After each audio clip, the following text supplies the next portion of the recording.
പ്രമുഖ പത്രങ്ങളിലെ പ്രമുഖ വാർത്തകൾ ക്രോഡീകരിച്ചുകൊണ്ടുള്ള ഒരു സ്പെഷ്യൽ പ്രോഗ്രാം പത്രവാർത്താസിലേക്ക് എല്ലാവർക്കും സ്വാഗതം. ഓക്കെ, അപ്പോൾ ഇന്ന് ഏതാണ് ദിവസം? ഇന്ന് സെപ്റ്റംബർ 14 ശനിയാഴ്ച, ചിങ്ങം 29. ഓക്കെ, ചിങ്ങം 29. ഇന്നത്തെ സ്പെഷ്യൽ എന്താണെന്ന് അറിയാമോ? ഇന്നത്തെ സ്പെഷ്യൽ എന്താണ്? ഉത്രാടം. അതാണോ? മലയാളികൾക്ക് ഓണം എപ്പോഴും സ്പെഷ്യൽ ആണല്ലോ. ഓണത്തിന്റെ തുടക്കം ഇന്ന് കുറിക്കുകയാണ്. ഇന്നുകൊണ്ട് ഓണത്തിന്റെ ആവേശം അലയടിക്കാൻ തുടങ്ങുകയാണ്. ഇന്ന് എല്ലാരും നാളത്തേക്ക് വേണ്ടിയുള്ള പ്രിപ്പറേഷൻ തുടങ്ങുക. ഉത്രാടപ്പാച്ചിൽ. എന്താണ് ഉത്രാടപ്പാച്ചിൽ? അതായത് ഉത്രാടപ്പാച്ചിൽ എന്ന് പറയുമ്പോ കടയിലൊക്കെ ഭയങ്കര തിരക്കായിരിക്കുമല്ലോ. നാളത്തേക്കുള്ള സാധനങ്ങൾ വാങ്ങാനുള്ള ഭയങ്കര തിരക്കായിരിക്കും. നമ്മള് രാവിലെ പോയാൽ, അതായത് നമ്മള് ഓട്ടമായിരിക്കും, എവിടെ പോയി സാധനം വാങ്ങിക്കണം, ഏത് കിട്ടും, അങ്ങനെയുള്ള സാധനമല്ല. അതാണ് ഉത്രാടപ്പാച്ചിൽ. അതാണ് ഉത്രാടപ്പാച്ചിൽ. അപ്പൊ ഇന്ന് എല്ലാരും നല്ല പാച്ചിലായിരിക്കും എന്നാണ് ഈ കുട്ടി പറയുന്നത്. ഇന്ന് കേരളത്തിൽ എല്ലാവരും അപ്പൊ നാളത്തെ ഓണത്തിന് വേണ്ടിയുള്ള എല്ലാവർക്കും ഒരു ഒന്നാം ഓണം ഞങ്ങൾ ആശംസിക്കുന്നു. Okay, fine. അപ്പൊ നമ്മള് ഉത്രാടപ്പാച്ചില് എല്ലാരും ഓണത്തിന് വേണ്ടി അടിപൊളിയായിട്ട് പരിപാടിയൊക്കെ നടക്കുക, അടിച്ചു പൊളിക്കുക. നമുക്ക് പ്രധാനപ്പെട്ട വാർത്തകളിലേക്ക് പോകാം അല്ലെ? എന്താണ് ഇന്നത്തെ പ്രധാനപ്പെട്ട വാർത്ത? അതായത് ഇന്നലെ നമ്മൾ പറഞ്ഞിരുന്നു, നമ്മുടെ CPM-ന്റെ general secretary Sitaram Yechury sir മരിച്ചത്. ഇന്നാണ് അദ്ദേഹത്തിന്റെ മൃതദേഹം എയിംസിന് കൈമാറുന്നത്. അതായത് ഓണത്തിന്റെ സന്തോഷങ്ങളിൽ നമുക്കൊരു സങ്കടം എന്ന് പറയുന്നത്, അതായത് എല്ലാവരും ഓണം ആഘോഷിക്കുമ്പോ ഒരു സങ്കട വാർത്ത കൂടി വിഷമിക്കുന്ന ഒരു ദിവസമാണിന്ന്. അതായത് യെച്ചൂരി സാറിന് ഇന്ന് എയിംസിലേക്ക് അദ്ദേഹത്തിന്റെ മൃതശരീരം സ്റ്റുഡൻസിന് പഠിക്കാനായിട്ട് കൊടുക്കാൻ പോവാണ്. ഒരുപാട് നേതാക്കന്മാർ, രാഹുൽ ഗാന്ധി അടക്കം, പ്രതിപക്ഷ നേതാവായ രാഹുൽ ഗാന്ധി അടക്കമുള്ളവർ അദ്ദേഹത്തിന് അന്ത്യാഞ്ജലി അർപ്പിച്ചിട്ടുണ്ട്. നമ്മുടെ കേരളത്തിലെ മുഖ്യമന്ത്രി അന്ത്യാഞ്ജലി ലാൽ സലാം എന്ന അടിക്കുറിപ്പോടെ അദ്ദേഹത്തിന് അന്ത്യാഞ്ജലി അർപ്പിച്ചിട്ടുണ്ട്. അതോടൊപ്പം തന്നെ JNUവിൽ അദ്ദേഹത്തിന്റെ ശരീരം പൊതുദർശനത്തിന് വെച്ചപ്പോൾ ആയിരക്കണക്കിന് വിദ്യാർത്ഥികളാണ് JNUവിൽ. അത് മാത്രല്ല, ഭയങ്കര മഴയായിരുന്നു ആ സമയത്ത്. ആ മഴ പോലും കാര്യമാക്കാതെയാണ് അവര് അത്രയും ആളുകൾ വന്ന് കണ്ടത്. ഒരു നോക്ക് കാണാൻ വേണ്ടി JNUവിൽ തടിച്ചുകൂടിയ വിദ്യാർത്ഥികളുടെ എണ്ണം അത് ഭയാനകമായത്. ആ ഒരു എണ്ണത്തിലൂടെ നമുക്ക് മനസ്സിലാക്കാൻ പറ്റും അദ്ദേഹം എത്രത്തോളം പ്രിയപ്പെട്ടതായിരുന്നു വിദ്യാർത്ഥികൾക്കും ജനങ്ങൾക്കും എന്നുള്ളത്. കേരളത്തിന്റെ മുഖ്യമന്ത്രി അടക്കം നേരിൽ ചെന്ന് അദ്ദേഹത്തിന് അഭിവാദ്യങ്ങളും അന്ത്യാഞ്ജലി അർപ്പിച്ചു. എന്താണെങ്കിലും ജനറൽ സെക്രട്ടറി സീതാറാം യെച്ചൂരിക്ക് ഇന്ന് അന്ത്യയാത്ര. ഭൗതിക ശരീരം നേതാക്കളും പ്രവർത്തകരും ചേർന്ന് എയിംസിൽ നിന്നും ഏറ്റുവാങ്ങി. നേതാക്കളായ പ്രകാശ് കാരാട്ട്, MA ബേബി, ബൃന്ദ കാരാട്ട് തുടങ്ങിയവർ ചേർന്ന് മൃതദേഹത്തിൽ പതാക പുതപ്പിച്ചു. തുടർന്ന് വിപ്ലവ യൗവനം എന്നത്തെയും ഈറ്റമില്ലാത്ത ജവഹർലാൽ നെഹ്റു യൂണിവേഴ്സിറ്റി ക്യാമ്പസിലെ ഒരു വിദ്യാർത്ഥി യൂണിയൻ ഓഫീസിൽ പൊതുദർശനത്തിനായി എത്തിച്ചു. യെച്ചൂരി ഉൾപ്പെടെയുള്ള വിദ്യാർത്ഥി നേതാക്കളെ പോലീസ് കസ്റ്റഡിയിലെടുത്ത അതേ ക്യാമ്പസ്. ഭരണകൂടത്തിന്റെ അടിച്ചമർത്തലിനോട് അഹോരാത്രം പോരാടി ഒരു പ്രധാനമന്ത്രിയെ യൂണിവേഴ്സിറ്റി ചാൻസലർ പദവിയിൽ നിന്നും പ്രധാനമന്ത്രി പദത്തിൽ നിന്നും പുറത്താക്കാൻ കാരണമായ വിദ്യാർത്ഥി വിപ്ലവ വീരത്തിന് മൂശായ ക്യാമ്പസിൽ പൂർവ്വ വിദ്യാർത്ഥി നേതാവിനെ അവസാനമായി കാണാൻ നൂറുകണക്കിന് വിദ്യാർത്ഥികളാണ് തടിച്ചുകൂടിയത്. അതായത് ഇന്നലെ നമ്മൾ സംസാരിച്ചതുപോലെ തന്നെ നമ്മുടെ ഇന്ത്യയുടെ പ്രധാനമന്ത്രിയായിരുന്ന ഇന്ദിരാഗാന്ധി ജവഹർലാൽ നെഹ്റു യൂണിവേഴ്സിറ്റിയുടെ ചാൻസലർ സ്ഥാനത്ത് നിന്നും രാജിവെച്ചതിന്റെ ഏറ്റവും പ്രധാനപ്പെട്ട കാരണം എന്ന് പറയുന്നത് യെച്ചൂരി സാർ ആയിരുന്നു. ആ ഒരു ക്യാമ്പസിൽ അദ്ദേഹത്തിന്റെ മൃതശരീരം എത്തിച്ചപ്പോൾ തടിച്ചുകൂടിയ ജനങ്ങളുടെ എണ്ണം എന്ന് പറഞ്ഞു കഴിഞ്ഞാൽ നമ്മൾ അതോടുകൂടി നമുക്ക് മനസ്സിലാക്കാൻ പറ്റും എത്രത്തോളം. അതായത് നമ്മുടെ നാട്ടില് നമ്മുടെ ഉമ്മൻചാണ്ടി സാർ മരിച്ചപ്പോ ഉണ്ടായിരുന്ന ആ ഒരു സിറ്റുവേഷൻ തന്നെയാണ് ഇപ്പൊ JNUവിൽ കാണാൻ സാധിക്കുന്നത്. അതായത് ഈ രണ്ടുപേരെ വെച്ച് നോക്കുകയാണെങ്കിൽ രണ്ടുപേരും ജനങ്ങൾക്ക് വേണ്ടി പ്രവർത്തിച്ചവരാണ്. അതായത് ഒന്നും നേടാൻ സാധിച്ചിട്ടില്ല. അത് രണ്ടുപേർക്കും ഒന്നും അവർക്ക് വേണ്ടി ഒന്നും നേടാൻ സാധിച്ചിട്ടില്ല. പക്ഷെ ഒരുപാട് ജനങ്ങളിൽ അവർ രണ്ടുപേരും ഇപ്പോഴും ജീവിക്കുന്നുണ്ട്. അവരുടെ ആ വിയോഗം താങ്ങാൻ പറ്റാത്ത ഒരുപാട് മനുഷ്യർ ഇപ്പോഴും ഉണ്ട്. രണ്ടും രണ്ട് രാഷ്ട്രീയ പ്രസ്ഥാനങ്ങളിലും രാഷ്ട്രീയ ചിന്തകളുള്ള ആളാണെങ്കിലും രണ്ടുപേർക്കും രണ്ട് രാഷ്ട്രീയ ചിന്തകളാണെങ്കിൽ പോലും അവർ ചെയ്യുന്ന പ്രവർത്തികൾ ജനങ്ങൾക്ക് അത്രത്തോളം പ്രിയപ്പെട്ടതാണ്. അത് ജനങ്ങൾക്ക് വേണ്ടി പ്രവർത്തിച്ചവരാണ് അവർ രണ്ടുപേരും. അപ്പൊ അത് ജനങ്ങൾ ഒരിക്കലും ഇഷ്ടപ്പെടുന്ന ഒരുപാട് ആളുകളുണ്ട്. തീർച്ചയായിട്ടും അതിന് തെളിവ് തന്നെയാണ് ശ്രീ പ്രതിപക്ഷ നേതാവ് രാഹുൽ ഗാന്ധി, പ്രധാനമന്ത്രി നരേന്ദ്രമോദി, നമ്മുടെ മുഖ്യമന്ത്രി പിണറായി വിജയൻ, ഇവരെല്ലാം അന്ത്യാഞ്ജലി അർപ്പിച്ചിട്ടുണ്ട്. രാഹുൽ ഗാന്ധി പറഞ്ഞ വാക്കുകൾ എടുത്തു പറയേണ്ടതാണ്. അദ്ദേഹത്തിന് സംസാരിക്കുന്ന ഒരു ഗൈഡൻസ് തരുന്ന ഒരു വ്യക്തി കൂടിയാണ് യെച്ചൂരി സാർ എന്നാണ് അദ്ദേഹം പറഞ്ഞിട്ടുള്ളത്. അതായത് അദ്ദേഹത്തിന് ഒരു സംശയം തോന്നുമ്പോഴോ അല്ലെങ്കിൽ അദ്ദേഹത്തിന് സംവാദങ്ങളിൽ ഏർപ്പെടാൻ, അതായത് ഇപ്പോഴത്തെ ഒരുപാട് രാഷ്ട്രീയ രാഷ്ട്രീയ പ്രവർത്തകർ മാറ്റി ചിന്തിക്കേണ്ട ഒരു കാര്യമാണ്. നിങ്ങൾ സംവാദത്തിൽ ഏർപ്പെടുമ്പോൾ അവരുടെ നോളജിനെ കൂടെ മനസ്സിലാക്കാനും കൂടെ ശ്രമിക്കേണ്ടതാണ്. അതായത് ഒരിക്കലും ഒരു തർക്കമല്ല നമ്മൾ മെയിൻറ്റെയിൻ ചെയ്യേണ്ടത്. അതായത് ഞാൻ പറയുന്നത് മാത്രമാണ് ശരി എന്ന് വിചാരിക്കാതെ ഓപ്പോസിറ്റ് നിൽക്കുന്ന ആൾക്കാരുടെ അവര് പറയുന്നത് എന്താണെന്ന് മനസ്സിലാക്കാൻ, അതായത് ഒരു ഗൈഡൻസ് എടുക്കാനും കൂടെ പ്രത്യേകം ശ്രദ്ധിക്കണം. അതായത് നമ്മൾ വിചാരിച്ചത് തെറ്റാണെന്നുണ്ടെങ്കിൽ അത് തെറ്റ് മനസ്സിലാക്കി തന്നാൽ ആ തെറ്റ് അംഗീകരിക്കാനും കൂടെ നമ്മൾ പഠിക്കണം. ഒരു പക്ഷേ പല ചിലര് തെറ്റ് പറഞ്ഞാലും അതായത് ഞാൻ അങ്ങനെയല്ല ഉദ്ദേശിക്കുന്ന രീതിയിൽ സമ്മതിച്ചു കൊടുക്കുന്നില്ല. അതാണ് രാഹുൽ ഗാന്ധി എടുത്തു പറഞ്ഞത്. അതായത് അദ്ദേഹത്തിന് ഓരോ ഗൈഡൻസ്, അദ്ദേഹത്തിന്റെ തെറ്റുകൾ തിരുത്തി തരാൻ പലപ്പോഴും കെജ്രിവാളിന് സാധിച്ചിട്ടുണ്ടെന്ന് അദ്ദേഹം യെച്ചൂരി സാറിനെ പറ്റി പറഞ്ഞിട്ടുണ്ട് അദ്ദേഹം. അപ്പം അദ്ദേഹത്തിന് അത് മാത്രല്ല, നമ്മുടെ യെച്ചൂരി സാറിന്റെ അന്തരിച്ച വാർത്ത അറിഞ്ഞ ആ നിമിഷം മുതൽ കേരളത്തിലുള്ള ഉടനീളം CPM-ന്റെ പതാകകളൊക്കെ താഴ്ത്തി കെട്ടി അവര് ഒരാഴ്ചത്തേക്ക് ദുഃഖാചരണം നടത്തുകയാണ്. അതായത് സംസ്ഥാനത്തിന്റെ പലയിടത്തും മൗനജാഥകൾ നടത്തുന്നുണ്ട്.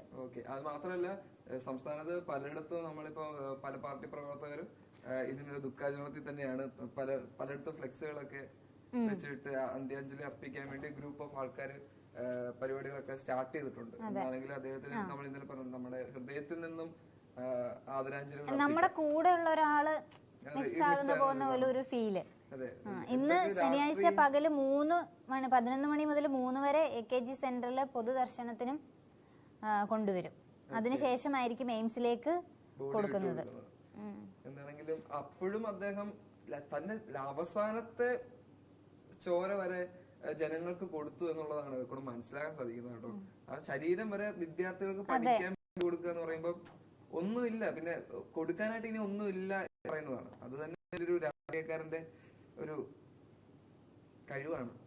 അത് ഇനി ഓർക്കും, അതാണ്. അപ്പൊ അടുത്ത പ്രധാനപ്പെട്ട മറ്റൊരു വാർത്തയാണ് കെജ്രിവാളിന് മോചനം ആഘോഷമാക്കി പ്രവർത്തകർ, കേന്ദ്ര ഏജൻസികൾ സുപ്രീം കോടതിയുടെ വിമർശനവും. അപ്പം കെജ്രിവാളിന്റെ കേസ് എന്താണെന്ന് അറിയാം? വലിയ പിടിയില്ല. എന്താണെങ്കിലും അദ്ദേഹത്തിന് ജാമ്യം ലഭിച്ചിട്ടുണ്ട്. മദ്യനയ കേസിൽ ഇടക്കാല ജാമ്യം അനുവദിച്ചതിനെ തുടർന്ന് മുഖ്യമന്ത്രി അരവിന്ദ് കെജ്രിവാൾ ജയിൽ മോചിതനായി.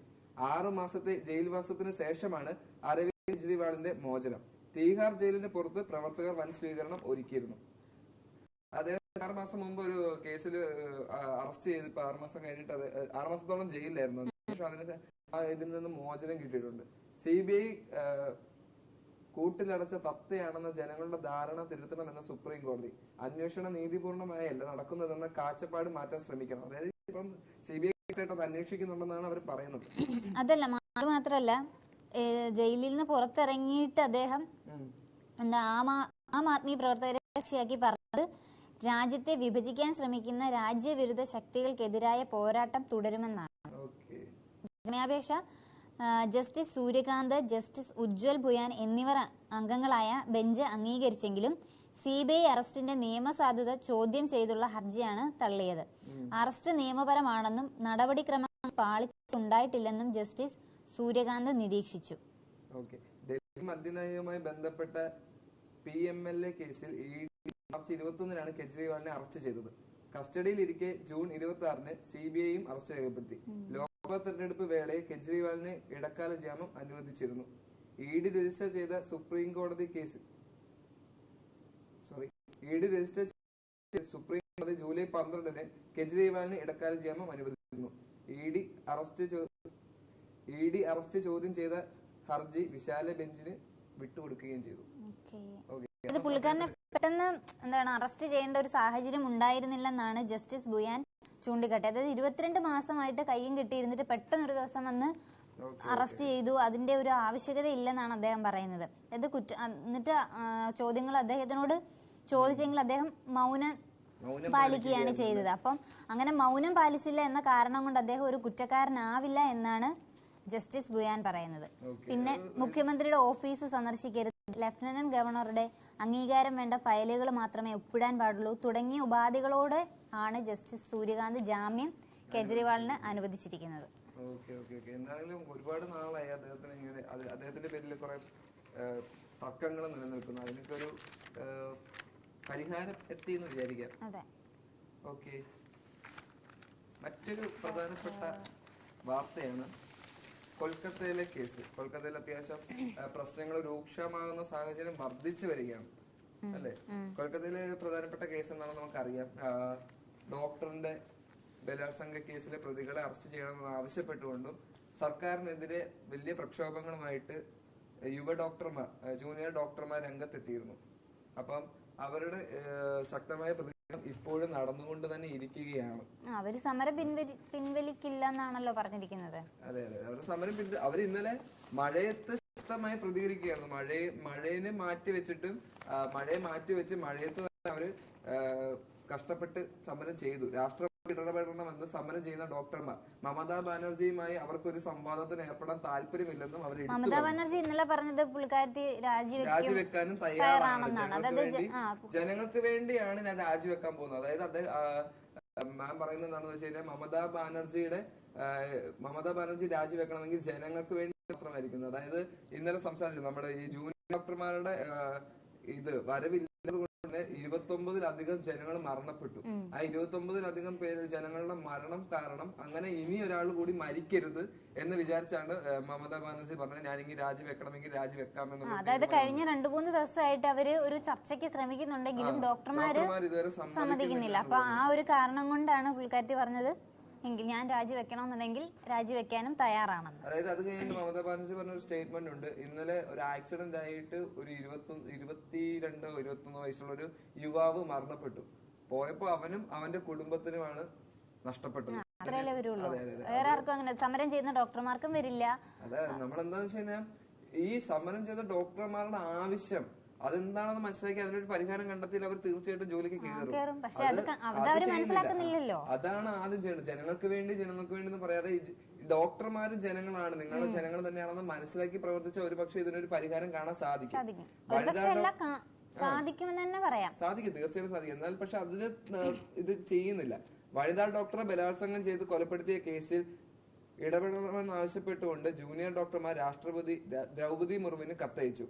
കേന്ദ്രത്തിൽ നിന്നും പിന്തുണ ആവശ്യപ്പെട്ട് പ്രധാനമന്ത്രി നരേന്ദ്രമോദി, ഉപരാഷ്ട്രപതി ജഗ്ദീപ് ധൻഖർ, കേന്ദ്ര ആരോഗ്യമന്ത്രി JP നദ്ദ തുടങ്ങിയവർക്കും കത്തിന്റെ പകർപ്പ് അയച്ചു കൊടുത്തു.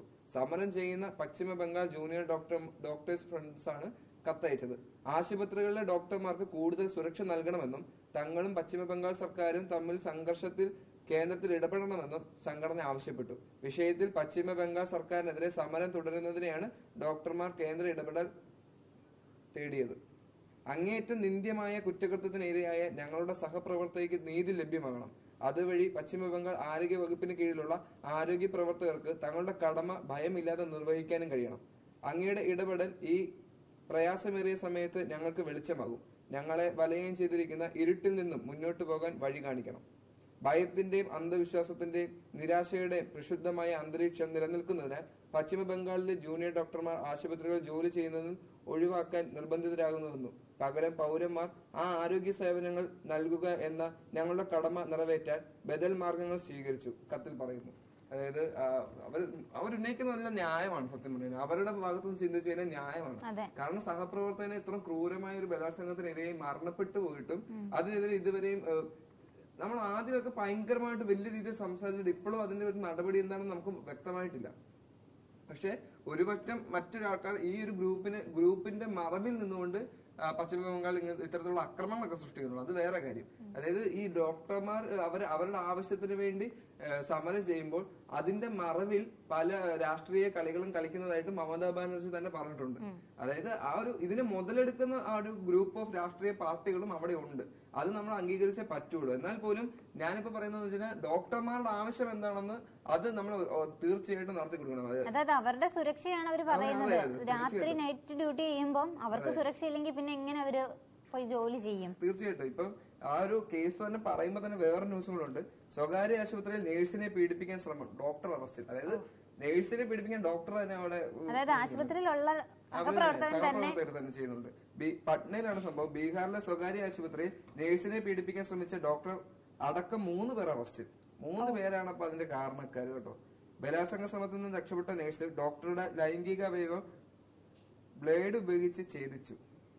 സന്തോഷം, തിരിച്ച് പ്രതികരിച്ചിട്ടുണ്ട് കേട്ടോ. അങ്ങനെ പ്രതികരിക്കണം ഓരോരുത്തരും.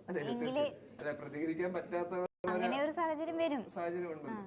അതിനെതിരെ നമ്മൾ സംസാരിക്കണം. ജോലി പൂർത്തിയാക്കി ഇറങ്ങാൻ തുടങ്ങുമ്പോഴാണ് ആശുപത്രി നടത്തിപ്പുകാരൻ കൂടിയായ ഡോക്ടർ സഞ്ജയ് കുമാറും 2 പേരും കൂടി മദ്യപിച്ചെത്തിയത്. മദ്യപിച്ച് പല ഡോക്ടർമാരും ഡ്യൂട്ടി ടൈമിൽ മദ്യപിക്കാൻ പറ്റുമോ? പറ്റത്തില്ലെന്നാണ് എന്റെ വിശ്വാസം. പക്ഷെ ആശുപത്രിയുടെ അനാസ്ഥ തന്നെയാണ്. അതെ, അത് പ്രൈവറ്റ് ആശുപത്രിയാണ്, അതായത് അദ്ദേഹത്തിന്റെ തന്നെ ആശുപത്രിയാണെന്നാണ് അദ്ദേഹം പറയുന്നത്. ഈ ഡോക്ടറുടെ സ്വകാര്യ ആശുപത്രിയാണ്. അതായത് ആശുപത്രി നടത്തിപ്പുകാരൻ കൂടിയായ പുള്ളിയുടെ ആശുപത്രി ആയതുകൊണ്ട് പുള്ളിക്ക് എങ്ങനെ വേണേലും വരാം, എന്തും ചെയ്യാം. നിയമങ്ങൾ ഇതിനേക്കാളും ശക്തമാക്കണം. അതെ, നമ്മുടെ നാട്ടിൽ മാത്രമേ ഉള്ളൂ ഇങ്ങനെ നിരന്തരം ഇങ്ങനെ. നമ്മുടെ നാട്ടിലും ഉണ്ടല്ലോ, ഇന്ത്യയിലും. ഇപ്പൊ നമ്മുടെ കേരളത്തിൽ തന്നെ കൊല്ലത്ത് വനിതാ ഡോക്ടറെ കുത്തിക്കൊന്നില്ലേ, അതുപോലെ തന്നെ എത്ര സംഭവങ്ങൾ വന്നിട്ടുണ്ട്. അപ്പൊ നമ്മള് ആ നിയമം ഒരു എന്താണ് ശക്തമാക്കണം, ആശുപത്രിയിലെ സംവിധാനങ്ങൾ ശക്തമാക്കണം. നമ്മൾ ഈ ഒരു ആശുപത്രിയുടെ കേസ് കാര്യങ്ങളൊക്കെ സംസാരിക്കുമ്പോൾ തന്നെ നമ്മുടെ കേരളത്തിൽ തന്നെ മന്ത്രി, നമ്മുടെ ആരോഗ്യമന്ത്രി കുറച്ച് നിയമങ്ങളൊക്കെ കൊണ്ടുവരാം, അതായത് വികസനം എന്നുള്ള രീതിയിൽ പറഞ്ഞ കാര്യങ്ങളൊക്കെ ഞാനിപ്പോ ഓർക്കുകയാണ്. ക്യാമറകൾ സ്ഥാപിക്കും, ലൈറ്റുകൾ സ്ഥാപിക്കും, കുറച്ചും കൂടെ സുരക്ഷ ഉറപ്പുവരുത്തും. ഇതൊക്കെ ആദ്യമേ ചെയ്യേണ്ട. അപ്പോഴും നമ്മൾ പറഞ്ഞിട്ടുണ്ട്, ഞങ്ങൾ സംസാരിച്ചിട്ടുള്ളപ്പോ പറഞ്ഞ കാര്യമാണ്, ഇതൊക്കെ ബേസിക് വേണ്ട കാര്യങ്ങളാണ്. ഇതൊരു സുരക്ഷാ ക്യാമറകളൊക്കെ ഉറപ്പായിട്ടും ആശുപത്രികളിൽ തീർച്ചയായിട്ടും വേണ്ടതാണ്. ഞാൻ അന്ന് സംസാരിച്ചിരുന്നു, നിങ്ങൾ റോഡിൽ കൂടെ എത്ര ക്യാമറകളാണ് വെറുതെ വെച്ചേക്കുന്നത്. ഇപ്പൊ അതൊന്നും വണ്ടിയില് ആളില്ലെങ്കിൽ അത് കണ്ടുപിടിക്കാൻ ക്യാമറ. പക്ഷെ നമ്മുടെ ജീവന് വേണ്ടിയിട്ടുള്ള ഒരു സാധനം, അതായത് മെഡിക്കൽ കോളേജ് പോലെ എത്ര ആൾക്കാർ എവിടെ നിന്ന് വരുന്ന മെഡിക്കൽ കോളേജിൽ ഇതുപോലെ സുരക്ഷയ്ക്ക് വേണ്ടിയുള്ള ക്യാമറകൾ ഇല്ല എന്ന് പറയുമ്പോൾ നമ്മുടെ ഒരു ഏറ്റവും താന്ന ഒരു അവസ്ഥനെ കാണിക്കുകയാണ്. അത് ആ സുരക്ഷയൊക്കെ ശക്തമാക്കണം എന്നാണ് ഇനി പറയേണ്ടത്. ഇല്ലെങ്കിൽ ഇതുപോലുള്ള അവസ്ഥ ഇനിയും വരും. നമ്മുടെ സ്ഥിരം ഒരു പ്രശ്നമാണ്. അങ്ങനത്തെ ഒരു അവസ്ഥ വരും. നമ്മൾ ഒരു മാസം അതിനെപ്പറ്റി ഭയങ്കരമായിട്ട് സംസാരിക്കും, അത് കഴിഞ്ഞിട്ട് അത് താന്നു പോകും. ഇതൊക്കെ ഏറ്റവും താഴെയായി ഇപ്പൊ. അതാണ് അത് ഇനി ഒരു അപകടം വരുമ്പോഴായിരിക്കും നമ്മൾ ഇനി ഇതിനെപ്പറ്റി ചർച്ച ചെയ്യുന്നത്. ഇങ്ങനെ ഒരു അപകടം വരാതിരിക്കാൻ നമ്മൾ മാക്സിമം പരിശ്രമിക്കണം എന്നാണ് പറയുന്നത്. പിന്നെ അടുത്ത ഈ കൊൽക്കത്ത ന്യൂസിനെ തന്നെ സംബന്ധിച്ചുള്ള കാര്യമാണ് ഞാൻ പറഞ്ഞല്ലോ. മരിച്ച 29 രോഗികളുണ്ട്. അതായത് ഡോക്ടറുടെ അഭാവം മൂലം ഡോക്ടർമാരെ സമരം ചെയ്യുന്നത് മൂലം 29 ഡോക്ടർമാരാണ് മരിച്ചത്. അവർക്കൊക്കെ നഷ്ടപരിഹാരം നൽകുമെന്ന് മമതാ ബാനർജി പറഞ്ഞിട്ടുണ്ട്. ബംഗാളിൽ ഡോക്ടർമാരുടെ സമരത്തിനിടെ മരിച്ച 29 രോഗികൾക്ക് നഷ്ടപരിഹാരം നൽകുമെന്ന് മമതാ ബാനർജി അറിയിച്ചിട്ടുണ്ട്. സമരത്തിനിടെ ചികിത്സ കിട്ടാതെ മരിച്ചവരുടെ കുടുംബങ്ങൾക്കാണ് 2 ലക്ഷം രൂപ വീതം നഷ്ടപരിഹാരം നൽകുന്നത്. ജൂനിയർ ഡോക്ടർമാരുടെ നീണ്ട സമര കാലയളവിൽ ആരോഗ്യ സേവനങ്ങളുടെ തടസ്സം കാരണം 29 വിലയേറിയ ജീവനുകൾ നഷ്ടപ്പെട്ടു. സങ്കടകരവും നിർഭാഗ്യകരവുമാണെന്ന് മമതാ ബാനർജി സോഷ്യൽ മാധ്യമങ്ങളിലൂടെ അറിയിച്ചു. ഒരുപക്ഷെ അതും സത്യമാണ്. സത്യം പറഞ്ഞു കഴിഞ്ഞാൽ ഒരു 29 പേരുടെ ജീവൻ, ഒരാളുടെ ജീവന് എല്ലാവരുടെയും ജീവന് വിലയുണ്ട്. അപ്പൊ അതിനെതിരെയും കൂടെ ശക്തമായിട്ടൊരു തീരുമാനം. അതാ ഞാൻ പറഞ്ഞത്, ഡോക്ടർമാരുടെ ആവശ്യം എന്താണെന്നുള്ളത് മനസ്സിലാക്കി അത് നേടിക്കൊടുത്തു കഴിഞ്ഞാൽ ഒരുപക്ഷെ ഈ ജീവനുകളെ നമുക്ക് സംരക്ഷിക്കാൻ പറ്റും. ഉടനെ തന്നെ അവര് പറയുന്ന കാര്യം കൊണ്ട് എല്ലാ കാര്യം നീതിപൂർവമായ കാര്യം ചെയ്തു കൊടുക്കാൻ നമ്മൾ തയ്യാറാകണം. അപ്പൊ മമതാ ബാനർജി ജനങ്ങൾക്ക് വേണ്ടി ഇത് ചെയ്യുന്ന സമയത്തും മമതാ ബാനർജിയുമായി വേദി പങ്കിടുന്ന ബംഗാൾ ഗവർണർ അറിയിച്ചിരിക്കുകയാണ്. അതായത് മുഖ്യമന്ത്രിയും ഗവർണറും ഒരേ വേദി പങ്കിടില്ല എന്ന് അറിയിച്ചിരിക്കുകയാണ്. ആർജിക്കർ മെഡിക്കൽ കോളേജ് ആശുപത്രിയിലെ യുവ ഡോക്ടർ ബലാത്സംഗത്തിനിരയായി കൊല്ലപ്പെട്ടതിന് പിന്നാലെ തുടരുന്ന ജനപ്രതിഷേധം കണക്കിലെടുത്ത് മുഖ്യമന്ത്രി മമതാ ബാനർജിയുമായി വേദി പങ്കിടില്ലെന്ന് ബംഗാൾ ഗവർണർ CV ആനന്ദബോസ് മുഖ്യമന്ത്രിയെ ബഹിഷ്കരിക്കുമെന്നും ആനന്ദബോസ് പറഞ്ഞു. മമത ലേഡി മാക്ബത്ത് എന്ന് വിശേഷിപ്പിച്ച ഗവർണർ സംസ്ഥാനത്ത് ഒട്ടാകെ അതിക്രമങ്ങൾ അരങ്ങേറുകയാണെന്നും ആരോപിച്ചു. ബംഗാളിലെ ജനങ്ങളോട് താൻ പ്രതിജ്ഞാബദ്ധയാണെന്ന് CV ആനന്ദബോസ് പറഞ്ഞു. ക്രൂരമായി കൊല്ലപ്പെട്ട ഡോക്ടറുടെ മാതാപിതാക്കൾക്കൊപ്പവും നീതിക്ക് വേണ്ടി സമരം ചെയ്യുന്നവർക്ക് ഒപ്പവുമാണ് താനെന്ന് ആവർത്തിച്ച ഗവർണർ മമത ഭരണം പൂർണ്ണ പരാജയമാണെന്നും ക്രമസമാധാന പരിപാലനത്തിന് ആഭ്യന്തര വകുപ്പ് പരാജയമാണെന്നും വ്യക്തമാക്കി. എനിക്ക് തീർച്ചയായിട്ടും സംഭവിക്കത്തില്ല. ഈ ക്രമസമാധാനപരമായി പരാജയപ്പെട്ടെന്ന് പറയുമ്പോൾ തന്നെ അത് അവിടെ ആ പ്രക്ഷോഭങ്ങളൊക്കെ ഉണ്ടായിക്കൊണ്ടിരിക്കുകയാണെന്നും നമുക്കറിയാം. ആ പ്രക്ഷോഭങ്ങൾക്ക് വേണ്ടി ഒരു മാസത്തിലേറെ ഇപ്പൊ അവിടെ എന്നിട്ടും ആ പ്രതികളെ പിടിക്കാനോ അല്ലെങ്കിൽ മുന്നോട്ട് അവരുടെ ആവശ്യം സാധിച്ചു കൊടുക്കാനോ കഴിയുന്നില്ല. അത് അവരുടെ തന്നെ ഒരു തെറ്റ്. അതായത് ഇതിന്റെ മുന്നിൽ പല ശക്തികളും പ്രവർത്തിക്കുന്നത് കൊണ്ടായിരിക്കാം അവരുടെ ആവശ്യങ്ങള്. എന്താണെങ്കിലും ഇപ്പം മറ്റൊരു പ്രധാനപ്പെട്ട വാർത്തയാണ് നമ്മളിപ്പോ പറഞ്ഞ പോലെ ക്രമസമാധാനപരമായി കേന്ദ്ര ഭരണം മോശമാണെന്ന് ഗവർണർ പറയുന്ന സമയം അതേസമയം തന്നെ നമ്മുടെ മണിപ്പൂരിലെ ക്രമസമാധാനം വളരെയേറെ പരിതാപകരമായിക്കൊണ്ട് തന്നെ ഇരിക്കുകയാണ്. എന്താണ് മണിപ്പൂരിലെ വിഷയം? മണിപ്പൂരിൽ ഡ്രോൺ ആക്രമണം ഉണ്ടായെന്ന് നമ്മൾ പറഞ്ഞിരുന്നു. പക്ഷെ അങ്ങനെ ഒരു ഡ്രോൺ ആക്രമണം നടത്തിയതിന് തെളിവില്ല എന്നാണ് സൈന്യം അറിയിച്ചിരിക്കുന്നത്. അതായത് ബോംബാക്രമണം നടത്തിയതിന് തെളിവില്ല. ബോംബാക്രമണത്തിൽ പരിക്കേറ്റ് ആശുപത്രിക്ക് വീട്ടിൽ കുഴഞ്ഞു പറ്റിയ അപകടങ്ങളാണ്. അതായത് സമൂഹ മാധ്യമങ്ങളിൽ പ്രചരിച്ച ഡ്രോണുകളിൽ നിന്ന് ബോംബ് വർഷിക്കുന്നതിന്റെ വീഡിയോകൾ മ്യാൻമറിൽ നിന്നുള്ളതാണെന്നാണ് സൈന്യം പറയുന്നത്. അതായത് മണിപ്പൂരിലെ അല്ല, മ്യാൻമറിൽ നിന്നുള്ള ഒരു വീഡിയോ ആണ് സമൂഹ മാധ്യമങ്ങളിൽ ഇങ്ങനെ പ്രചരിച്ചുകൊണ്ടിരിക്കുന്നത് എന്നാണ്. അപ്പൊ നമ്മൾ പറയുന്നതും കേട്ടതും എല്ലാം കള്ളത്തരമാണെന്നാണോ പറഞ്ഞു വരുന്നതെന്നാണ് സൈന്യം പറയുന്നത്. നടന്നിട്ടില്ല. മെയ്തേയ് പ്രദേശങ്ങളിൽ ഡ്രോൺ ആക്രമണം നടത്തിയതിൽ 2 പേര് കൊല്ലപ്പെട്ടതെന്നും ഒട്ടേറെ പേർക്ക് പരിക്ക് പറ്റിയിട്ടുണ്ടെന്നും മണിപ്പൂർ പോലീസാണ് ആദ്യം ഇത് പറയുന്നത്. എന്നാൽ ഗ്രനേഡ് ആക്രമണത്തിലും വെടിവെപ്പിലുമാണ് ഇവർ മരിച്ചതെന്നാണ് ഇപ്പോൾ പറയുന്നത്. അതായത് ഡ്രോൺ ആക്രമണമല്ല, ഗ്രനേഡ് ആക്രമണമാണ് നടന്നതെന്നാണ് സൈന്യം പറയുന്നത്. മെയ്തേയ് സായുധ ഗ്രൂപ്പുകളുടെ റോക്കറ്റ് ലക്ഷ്യം തെറ്റിയാണ് മരണം സംഭവിച്ചതെന്ന് ആദ്യ ദിവസം കുക്കി സംഘടനകൾ പറഞ്ഞിരുന്നു.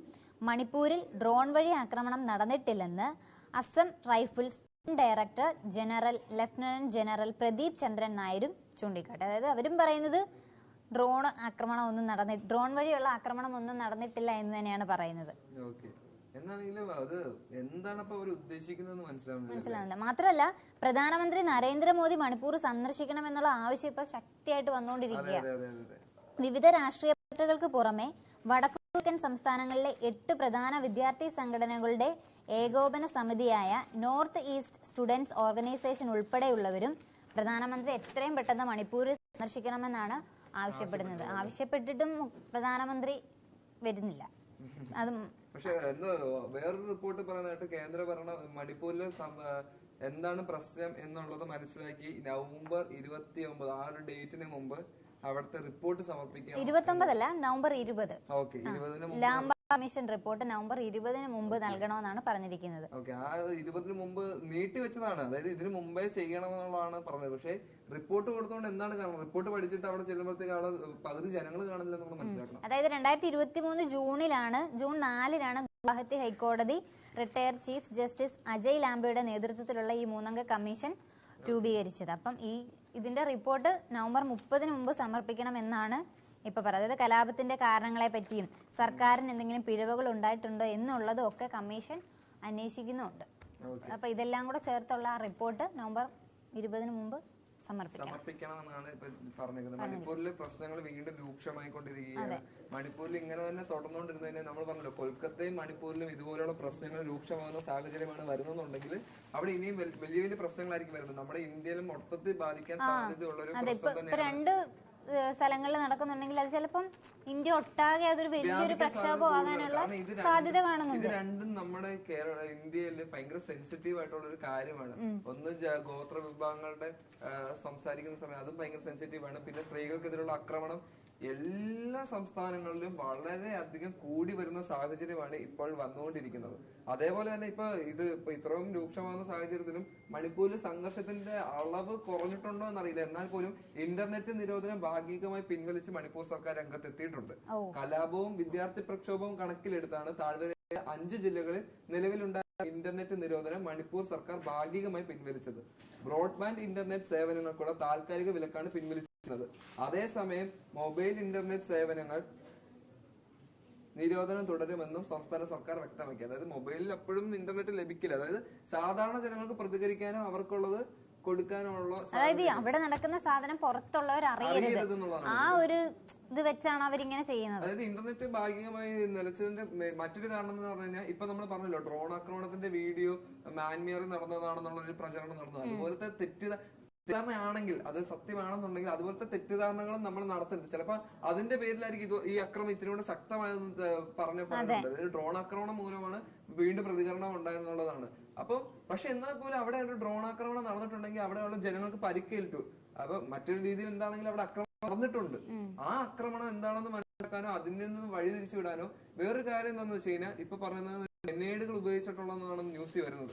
അപ്പൊ ഈ ഗ്രനേഡ് ഒക്കെ എവിടെ നിന്ന് കിട്ടി, എങ്ങനെ കിട്ടി, ഇതൊക്കെ ആര് കൊടുക്കുന്നു എന്നുള്ളൊരു വലിയ ചോദ്യങ്ങൾ അവിടെ ഉയർന്നു വരുന്നുണ്ട്.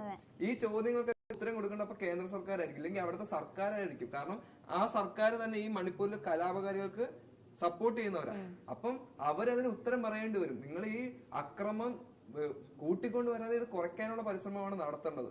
അതായത് ഈ ഗ്രനേഡുകൾ എവിടെ നിന്ന് കിട്ടി, തോക്കുകൾ എവിടെ നിന്ന് കിട്ടി എന്നുള്ള ചോദ്യമൊക്കെ ഉയർന്നു വരികയാണ്. ഇങ്ങനെ ചുമ്മാ കിട്ടുന്ന കാര്യങ്ങളൊന്നും അല്ല ഇതൊന്നും. ഇതൊക്കെ എവിടെ നിന്ന് കിട്ടുന്നു എന്നുള്ളത് വ്യക്തമാക്കണം. ഒരു വിഭാഗത്തിനോട് യോജിക്കുന്നുണ്ട്, പിന്നെ അവർക്ക് സാധാരണപ്പെട്ട മനുഷ്യർക്ക് ഇതൊക്കെ കിട്ടില്ലല്ലോ. യോജിക്കുന്നതിലപ്പുറം തീവ്രവാദം പ്രോത്സാഹിപ്പിക്കുന്ന തരത്തിലുള്ള ഇത്തരത്തിലുള്ള അക്രമകാരികളെ വളർത്തിക്കൊണ്ട് വരുന്നത് നമ്മുടെ ഇന്ത്യക്ക് തന്നെ ദോഷമാണ്. ഇന്ത്യയിലപ്പം നിങ്ങൾ വിചാരിക്കുന്ന പോലെ കാര്യങ്ങൾ നടക്കില്ല. ഇത് ഒരു സംസ്ഥാനത്ത് ഒരു ബംഗാളായിട്ട് മാറാനും സാധ്യതയുണ്ട്. കാരണം ഒരു വിഭാഗത്തെ മാത്രം ഇങ്ങനെ അടിച്ചാക്ഷേപിക്കുമ്പോഴോ പ്രതികാര നടപടികളോടെ മുന്നോട്ട് പോകുമ്പോഴോ പലതരത്തിലുള്ള പ്രശ്നങ്ങൾ ഇനിയും ഇന്ത്യയിൽ ഉണ്ടാകും, പല സംസ്ഥാനങ്ങളിലും ഉണ്ടാകാം. അതിന്റെ തുടക്കങ്ങളാണ് ഇതെല്ലാം. പിന്നെ ഓഫീസ് അടച്ചിട്ടില്ലെന്ന് മണിപ്പൂർ BJP നേതൃത്വം. മണിപ്പൂരിൽ ഇങ്ങനെ സംഘർഷം ശക്തമാക്കുമ്പോൾ ഓഫീസ് അടച്ചിടാനൊക്കെ ഉള്ള ഒരു ഇത് വന്നിട്ടുണ്ടായിരുന്നു. അപ്പോൾ അതിനെതിരെയും ശക്തമായ ഇതുണ്ട്. കേന്ദ്ര നേതൃത്വത്തിന്റെ നിർദ്ദേശപ്രകാരം ഇംഫാലിലുള്ള സംസ്ഥാന ഓഫീസ് അടച്ചുപൂട്ടണമെന്ന പ്രചരണം അടിസ്ഥാനമാണെന്ന് മണിപ്പൂർ BJP. മണിപ്പൂരിലെ BJP സർക്കാർ എന്താണെങ്കിലും അതിനെതിരെ ശക്തമായ നിലപാടുകളും അറിയിച്ചിട്ടുണ്ട്.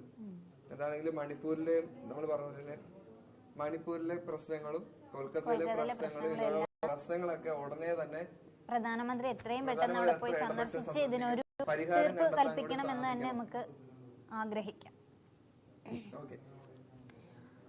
നമുക്ക് പിന്നെ നമ്മുടെ ഈ മണിപ്പൂരിലെ തന്നെ വിഷയങ്ങളുമായിട്ട് സംസാരിക്കുമ്പോൾ തന്നെ നമുക്ക് പിന്നെ ആലോചിക്കുന്ന മണിപ്പൂരിൽ ഇപ്പോഴും കുറെ അധികം ആളുകൾ അക്രമത്തിനിരയായിട്ടും നമ്മൾ ഇന്നലെ സംസാരിച്ച ആശുപത്രി വരെ കത്തി എരിയുന്ന അവസ്ഥ വന്നിട്ടുണ്ട്. അപ്പൊ അവർക്കൊന്നും ഒരു അതായത് അതുമായിട്ട് കൂട്ടി യോജിപ്പിക്കാൻ പറ്റും നമ്മുടെ ഗാസയിലൊക്കെ നടക്കുന്ന ആക്രമണം.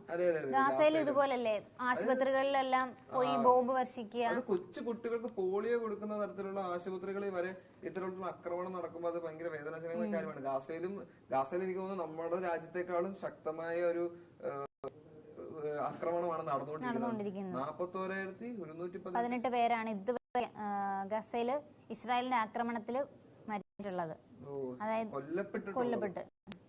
തരത്തിലുള്ള നമ്മുടെ ഈ ലോകം മുഴുവൻ ഇത്തരത്തിലുള്ള യുദ്ധങ്ങൾ ഇപ്പൊ കൂടി വരിക. ഇന്നലെ നടന്ന ബോംബാക്രമണത്തിൽ ഗസയിൽ 16 പലസ്തീൻകാരാണ് കൊല്ലപ്പെട്ടത്. അതായത് അൽ മവാസിയിലെ ഒരു കുടുംബത്തിലെ അംഗങ്ങള് ആണ് ഇതിൽ ഉൾപ്പെടുന്നത്. ഒരു കുടുംബത്തിലെ 5 അംഗങ്ങൾ മൊത്തം ആ ഒരു ബോംബ് വർഷത്തില് കൊല്ലപ്പെട്ടു. യുദ്ധം നിർത്താൻ ഇസ്രായേലിന് മേൽ സമ്മർദ്ദം ചെലുത്തണമെന്ന് ഐക്യരാഷ്ട്ര സംഘടനാ മേധാവി അന്റോണിയോ ഗുട്ടറസ് ആവശ്യപ്പെട്ടു. കഴിഞ്ഞ ദിവസം മധ്യ ഗാസയിൽ അഭയകേന്ദ്രമായ സ്കൂളിൽ ബോംബിട്ടതിനെ തുടർന്ന് UN-ന്റെ പലസ്തീൻ അഭയാർത്ഥി ഏജൻസിയായ RWAയുടെ 6 ജീവനക്കാർ അടക്കം 18 പലസ്തീൻകാരാണ് കൊല്ലപ്പെട്ടത്. സംഭവത്തിൽ കൂടുതൽ വിവരം ശേഖരിച്ചു വരികയാണെന്ന് US വ്യക്തമാക്കി. അതായത് അഭയാർത്ഥി ക്യാമ്പിൽ വരെ പോയിട്ട് അവരെ ആക്രമിക്കുക, ഒന്നും ചെയ്യാൻ കഴിയില്ലാതെ ഒന്ന് കഷ്ടപ്പെട്ട് എവിടെയെങ്കിലും രക്ഷപ്പെട്ട് സമാധാനപരമായിട്ട് ഇരിക്കുന്ന കുറച്ച് ആൾക്കാരുടെ ഇടയിലോട്ട് ഇത്തരത്തിലുള്ള ഒരിടത്തുനിന്ന് ബോംബ് ഇട്ടപ്പോ അവര് വിചാരിച്ചു എന്നാ എവിടെയെങ്കിലും ഒരിടത്ത് പോയി നമുക്ക് ഒരു സേഫിൽ ഇരിക്കാന്ന് വെച്ചപ്പോ അവിടെയും ചെന്ന് ഇത് തന്നെ. എന്തൊരു തരത്തിലുള്ള ഇതല്ലേ.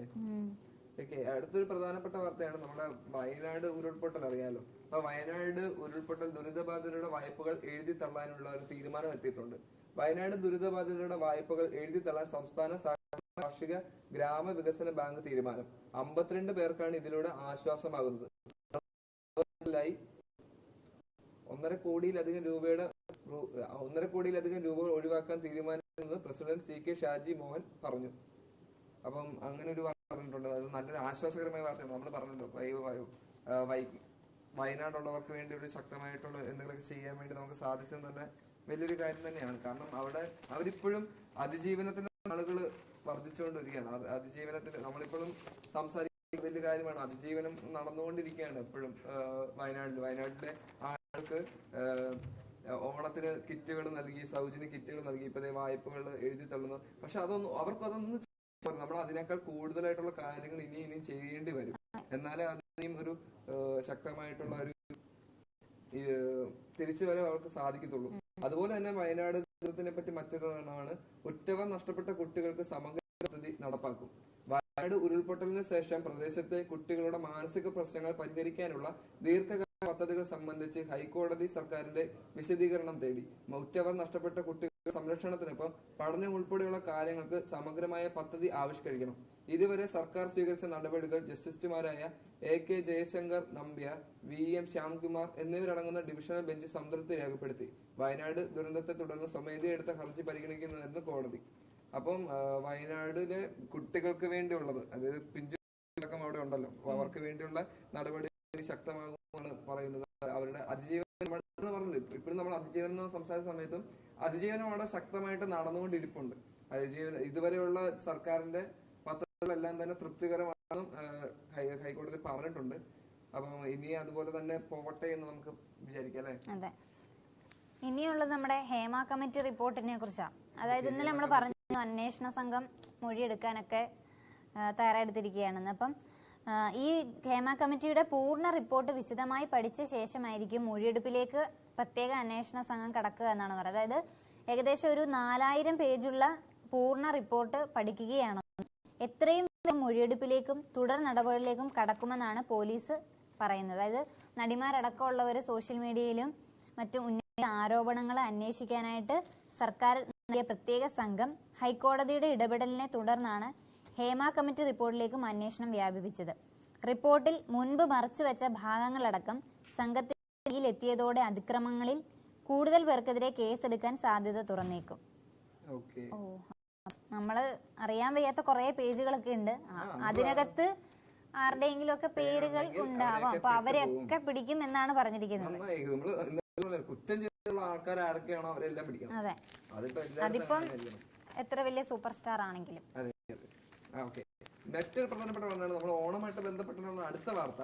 ഓണത്തിന് ഇന്നലെ കേരളം മുഴുവനുള്ള കോളേജുകളിലും സ്കൂളുകളിലും നല്ല പരിപാടികൾ നടന്നുകൊണ്ടിരിക്കുകയാണ്. അപ്പൊ നമ്മുടെ 18 വയസ്സ് കൂടുതലുള്ള ചേട്ടന്മാരും ചേച്ചിമാരും ഇഷ്ടംപോലെ വണ്ടികളിലൊക്കെ അടിപൊളിയായിട്ട് പോയിട്ടുണ്ടെന്നാണ് റിപ്പോർട്ടുകൾ പറയുന്നത്. എന്നാൽ അതിനേക്കാൾ ഫറൂഖ് കോളേജ് അല്ലേ? ഫറൂഖ് കോളേജ് എല്ലാ കോളേജിലും ഉണ്ട്. ഫറൂഖ് കോളേജിലായിരുന്നു ഹൈക്കോടതി ഇടപെട്ടത്. ഭയങ്കരമായിട്ട് പക്ഷെ വയനാട് തൊട്ട് തിരുവനന്തപുരം വരെയുള്ള എല്ലാ കോളേജുകളിലും, കാസർഗോഡ് തൊട്ടോ എല്ലാ കോളേജുകളിലും പ്രശ്നങ്ങൾ രൂക്ഷമായ സാഹചര്യത്തിൽ ഓണാഘോഷത്തോടനുബന്ധിച്ച് കോളേജുകളിലെ വിദ്യാർത്ഥികൾ വാഹനങ്ങൾ അപകടകരമായ വിധം യാത്ര ചെയ്ത സംഭവങ്ങളിൽ ആ വിദ്യാർത്ഥികൾക്കെതിരെ ലൈസൻസ് സസ്പെൻഡ് ചെയ്യാനുള്ള തീരുമാനം സർക്കാർ എടുത്തിട്ടുണ്ട്. അതായത് കഷ്ടപ്പെട്ട് വണ്ടി ഓടിച്ച് കഷ്ടപ്പെട്ട് റെന്റ് എടുത്താണെങ്കിലും അല്ലാതെ ആണെങ്കിലും എടുത്ത വണ്ടികളൊക്കെ അപകടകരമായ രീതിയിൽ വണ്ടി ഓടിച്ചിട്ടുണ്ടെങ്കിൽ അത് പോലീസിന്റെ ശ്രദ്ധയിൽപ്പെട്ടാൽ നിങ്ങൾക്കെതിരെ ഉറപ്പായിട്ടും നടപടികൾ വീട്ടിലേക്ക് പാഴ്സലായിട്ട് എത്തിക്കോളൂ. അപ്പോഴത്തേക്കും സൂക്ഷിച്ചും കണ്ടും വണ്ടി ഓടിക്കുക. വണ്ടി ഓടിക്കുന്ന ഒരു കുഴപ്പമില്ല, ആഘോഷിക്കുന്നത് തെറ്റില്ല. നിയമങ്ങൾ കൃത്യമായി പാലിക്കാൻ പ്രത്യേകം ശ്രദ്ധിക്കുക. അതായത് MVDയുടെ പ്രത്യേക ശ്രദ്ധ കൊടുക്കണമെന്നുണ്ട്. അതായത് ഇന്നലെയാണ് നമ്മുടെ കേരളത്തില് ഒട്ടുമിക്ക കോളേജുകളിലും ആഘോഷം നടന്നതെന്നാണ് റിപ്പോർട്ടുകൾ. ഇനിയും ആഘോഷങ്ങൾ നടക്കുകയാണെങ്കിൽ നാളെയാണല്ലോ ഓണം അതിനേക്കാളും നന്നായിട്ട് അടിക്കാനുള്ള സാധ്യതകൾ കൂടുതലാണ്. അപ്പൊ നിങ്ങൾ അപകടകരമായ രീതിയിൽ ഏതെങ്കിലും തരത്തിൽ വണ്ടി ഓടിക്കുന്നത് ശ്രദ്ധയിൽപ്പെട്ടാൽ അല്ല പോലീസിന്റെ ക്യാമറയിൽ എടുത്ത് ആണെങ്കിൽ പോലും അത് തെളിവായിട്ട് സ്വീകരിച്ച് നിങ്ങളുടെ ലൈസൻസ് റദ്ദ് ചെയ്യാനും വണ്ടിയുടെ RC റദ്ദ് ചെയ്യാനുള്ള റൈറ്റ്സ്. എന്തിനാണ് അങ്ങനെയൊക്കെ ചെയ്യുന്നത്? നമ്മൾ ഓണം ആഘോഷിച്ചു, പക്ഷെ ഒരുപാട് സാഹസികതയൊന്നും കാണിക്കാതെ.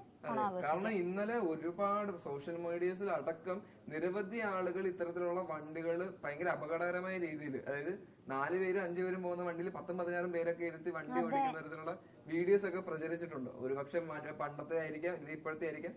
വീഡിയോയുടെ ഇത് സത്യാവസ്ഥ മനസ്സിലാക്കി എന്താണെങ്കിലും അതിനെതിരെ ശക്തമായ നടപടികൾ സ്വീകരിക്കുമെന്നാണ് കേരള പോലീസും MVDയും അറിയിച്ചിരിക്കുന്നത്. MVDയും അറിയിച്ചിട്ടുണ്ട്. കേരള പോലീസ് എന്ന് വിചാരിച്ചാലും തെറ്റിദ്ധരിക്കേണ്ട. എന്താണെങ്കിലും അതിന് ശക്തമായ ഇത് കാണും. അതുപോലെ തന്നെ ഓണാഘോഷം നമ്മുടെ KSRTC ബസ്സിൽ ആഘോഷിച്ചിരിക്കുകയാണ് യാത്രക്കാര്. പൊൻകുന്നം ഡിപ്പോയിലെ മുണ്ടക്കയം തിരുവനന്തപുരം റൂട്ടിൽ ഓടുന്ന ബസ്സിലെ പതിവ് യാത്രക്കാരും അല്ലാത്തവരും ചേർന്ന് ഓണാഘോഷം നടത്തി. ഇതിനായിട്ട് ഒരു ബസ് തന്നെയാണ് തെരഞ്ഞെടുത്തത്. അതായത് 7:10 മുണ്ടക്കയത്ത് നിന്ന് പുറപ്പെടുന്ന ബസ്സിലായിരുന്നു ആഘോഷം. അതായത് ഈ പതിവ് സ്ഥിരമായിട്ട് ബസ്സിൽ യാത്ര ചെയ്യുന്ന ആൾക്കാരുണ്ടല്ലോ, അപ്പൊ അവർക്കായിട്ട് ഒരു വാട്സപ്പ് ഗ്രൂപ്പ് ഒക്കെ ഉണ്ട്. അതിൽ മുൻകൂട്ടി അവർ അറിയിച്ചു നമുക്ക് ഓണാഘോഷം നടത്തണം എന്ന്. എന്നിട്ട് ബസ് തന്നെ തിരഞ്ഞെടുത്ത് ബസ് അലങ്കരിച്ച് അത്തപ്പൂക്കളൊന്നും ഇട്ടിട്ടില്ല. യാത്രക്കാർക്ക് ഉപ്പേരിയും ശർക്കര വരട്ടിയും മിഠായി നൽകി. അതായത് ഇതിനകത്ത് പലരും 20 വർഷമായിട്ട് ഇതേ സർവീസിൽ യാത്ര ചെയ്യുന്ന ആൾക്കാരാണ്. 20 വർഷമായിട്ട് KSRTC ഓടുന്നുണ്ട്. അതെ, വലിയ കാര്യം. അപ്പം മുണ്ടക്കയം തിരുവനന്തപുരം ഫാസ്റ്റിലാണ്. എല്ലാരും ആ വണ്ടി പോകും. മുണ്ടക്കയത്തെ സ്ഥലങ്ങളെല്ലാരും മുണ്ടക്കയത്തെ ആളുകളൊക്കെ അടിപൊളിയാണ്. നമുക്കൊരു സ്പെഷ്യൽ ഉണ്ട് മുണ്ടക്കയത്ത്. എന്റെ കൂട്ടുകാരൻ, എന്റെ ഒരു കൂട്ടുകാരുണ്ട്. അത്ര ഓക്കെ. അപ്പൊ എന്താണെങ്കിലും ഓണാഘോഷം തകർക്കുകയാണ്. ഞങ്ങളുടെ കമ്പനിയിലും ഉണ്ട്, നമ്മളിവിടെ ആഘോഷിക്കുന്നുണ്ട്. ഞങ്ങൾ ബസ്സി മാത്രമല്ല, ഞങ്ങൾ ഇവിടെ ആഘോഷിക്കും. നമ്മളെല്ലായിടത്തും ഓണാഘോഷം ഗംഭീരമാക്കുന്നുണ്ട്. അപ്പം ഓണാഘോഷം ഗംഭീരമാകുന്ന സമയത്ത് ഇപ്പൊ ഉത്രാടപ്പാച്ചിൽ എന്നുള്ള നമ്മൾ ആദ്യം പറഞ്ഞ പോലെ ഉത്രാടപ്പാച്ചിൽ നാടെങ്ങും ഗംഭീരമായി ആഘോഷിക്കുകയാണ്. എല്ലാ മാർക്കറ്റുകളും സജീവമാകുന്ന ദിവസം, കേരളത്തിൽ ഏറ്റവും കൂടുതൽ ആളുകൾ സജീവമായി മാർക്കറ്റിലേക്ക് ഇറങ്ങുന്ന ദിവസം, ആഘോഷിക്കുന്ന ദിവസം ഇന്നാണ് ഉത്രാടപ്പാച്ചിൽ. എല്ലാ ഇതും വൃത്തിയായിട്ടും സുരക്ഷിതമായിട്ടും ചെയ്യണമെന്ന് നമ്മുടെ സർക്കാരിന്റെ നിയമമൊക്കെ ഉണ്ടായിരുന്നു. അതായത്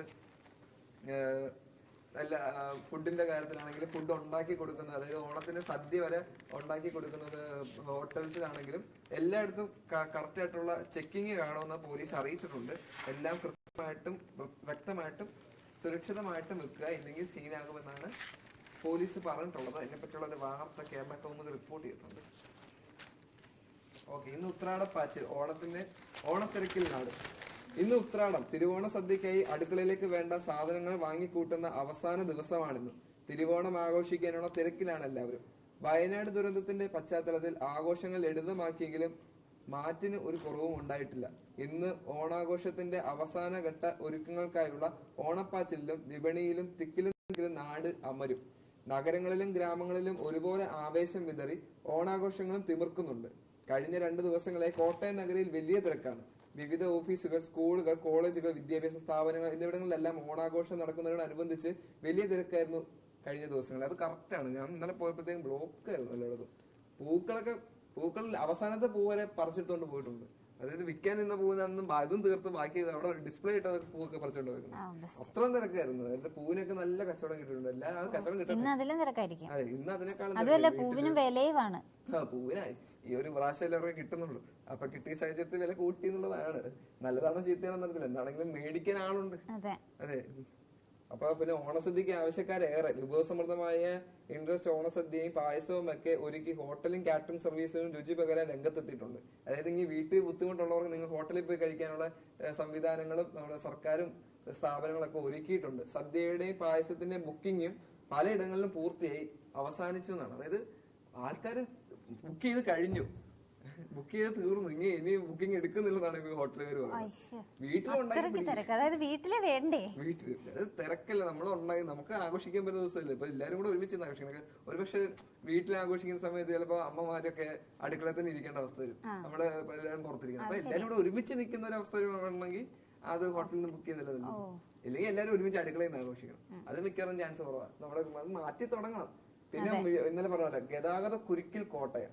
ഓണച്ചന്തകൾ, ഓണമേളങ്ങൾ എന്നിവയിൽ തിരക്കാണ്. വഴിക്കച്ചവടക്കാരും പൊടി പിടിക്കുകയാണ്. വഴിക്കച്ചവടക്കാരടക്കം പൊടി പിടിക്കുകയാണെന്നാണ് പറയുന്നത്. ഉറപ്പായിട്ടും പിന്നെ ഓണം എന്ന് പറഞ്ഞു കഴിഞ്ഞാൽ നമ്മുടെ നമ്മുടെ സംസ്ഥാന ദേശീയ നമ്മുടെ ദേശീയോത്സവം, സംസ്ഥാനത്തിന്റെ ദേശീയോത്സവം. അതൊക്കെ മണ്ടത്തരം പറയില്ലേ.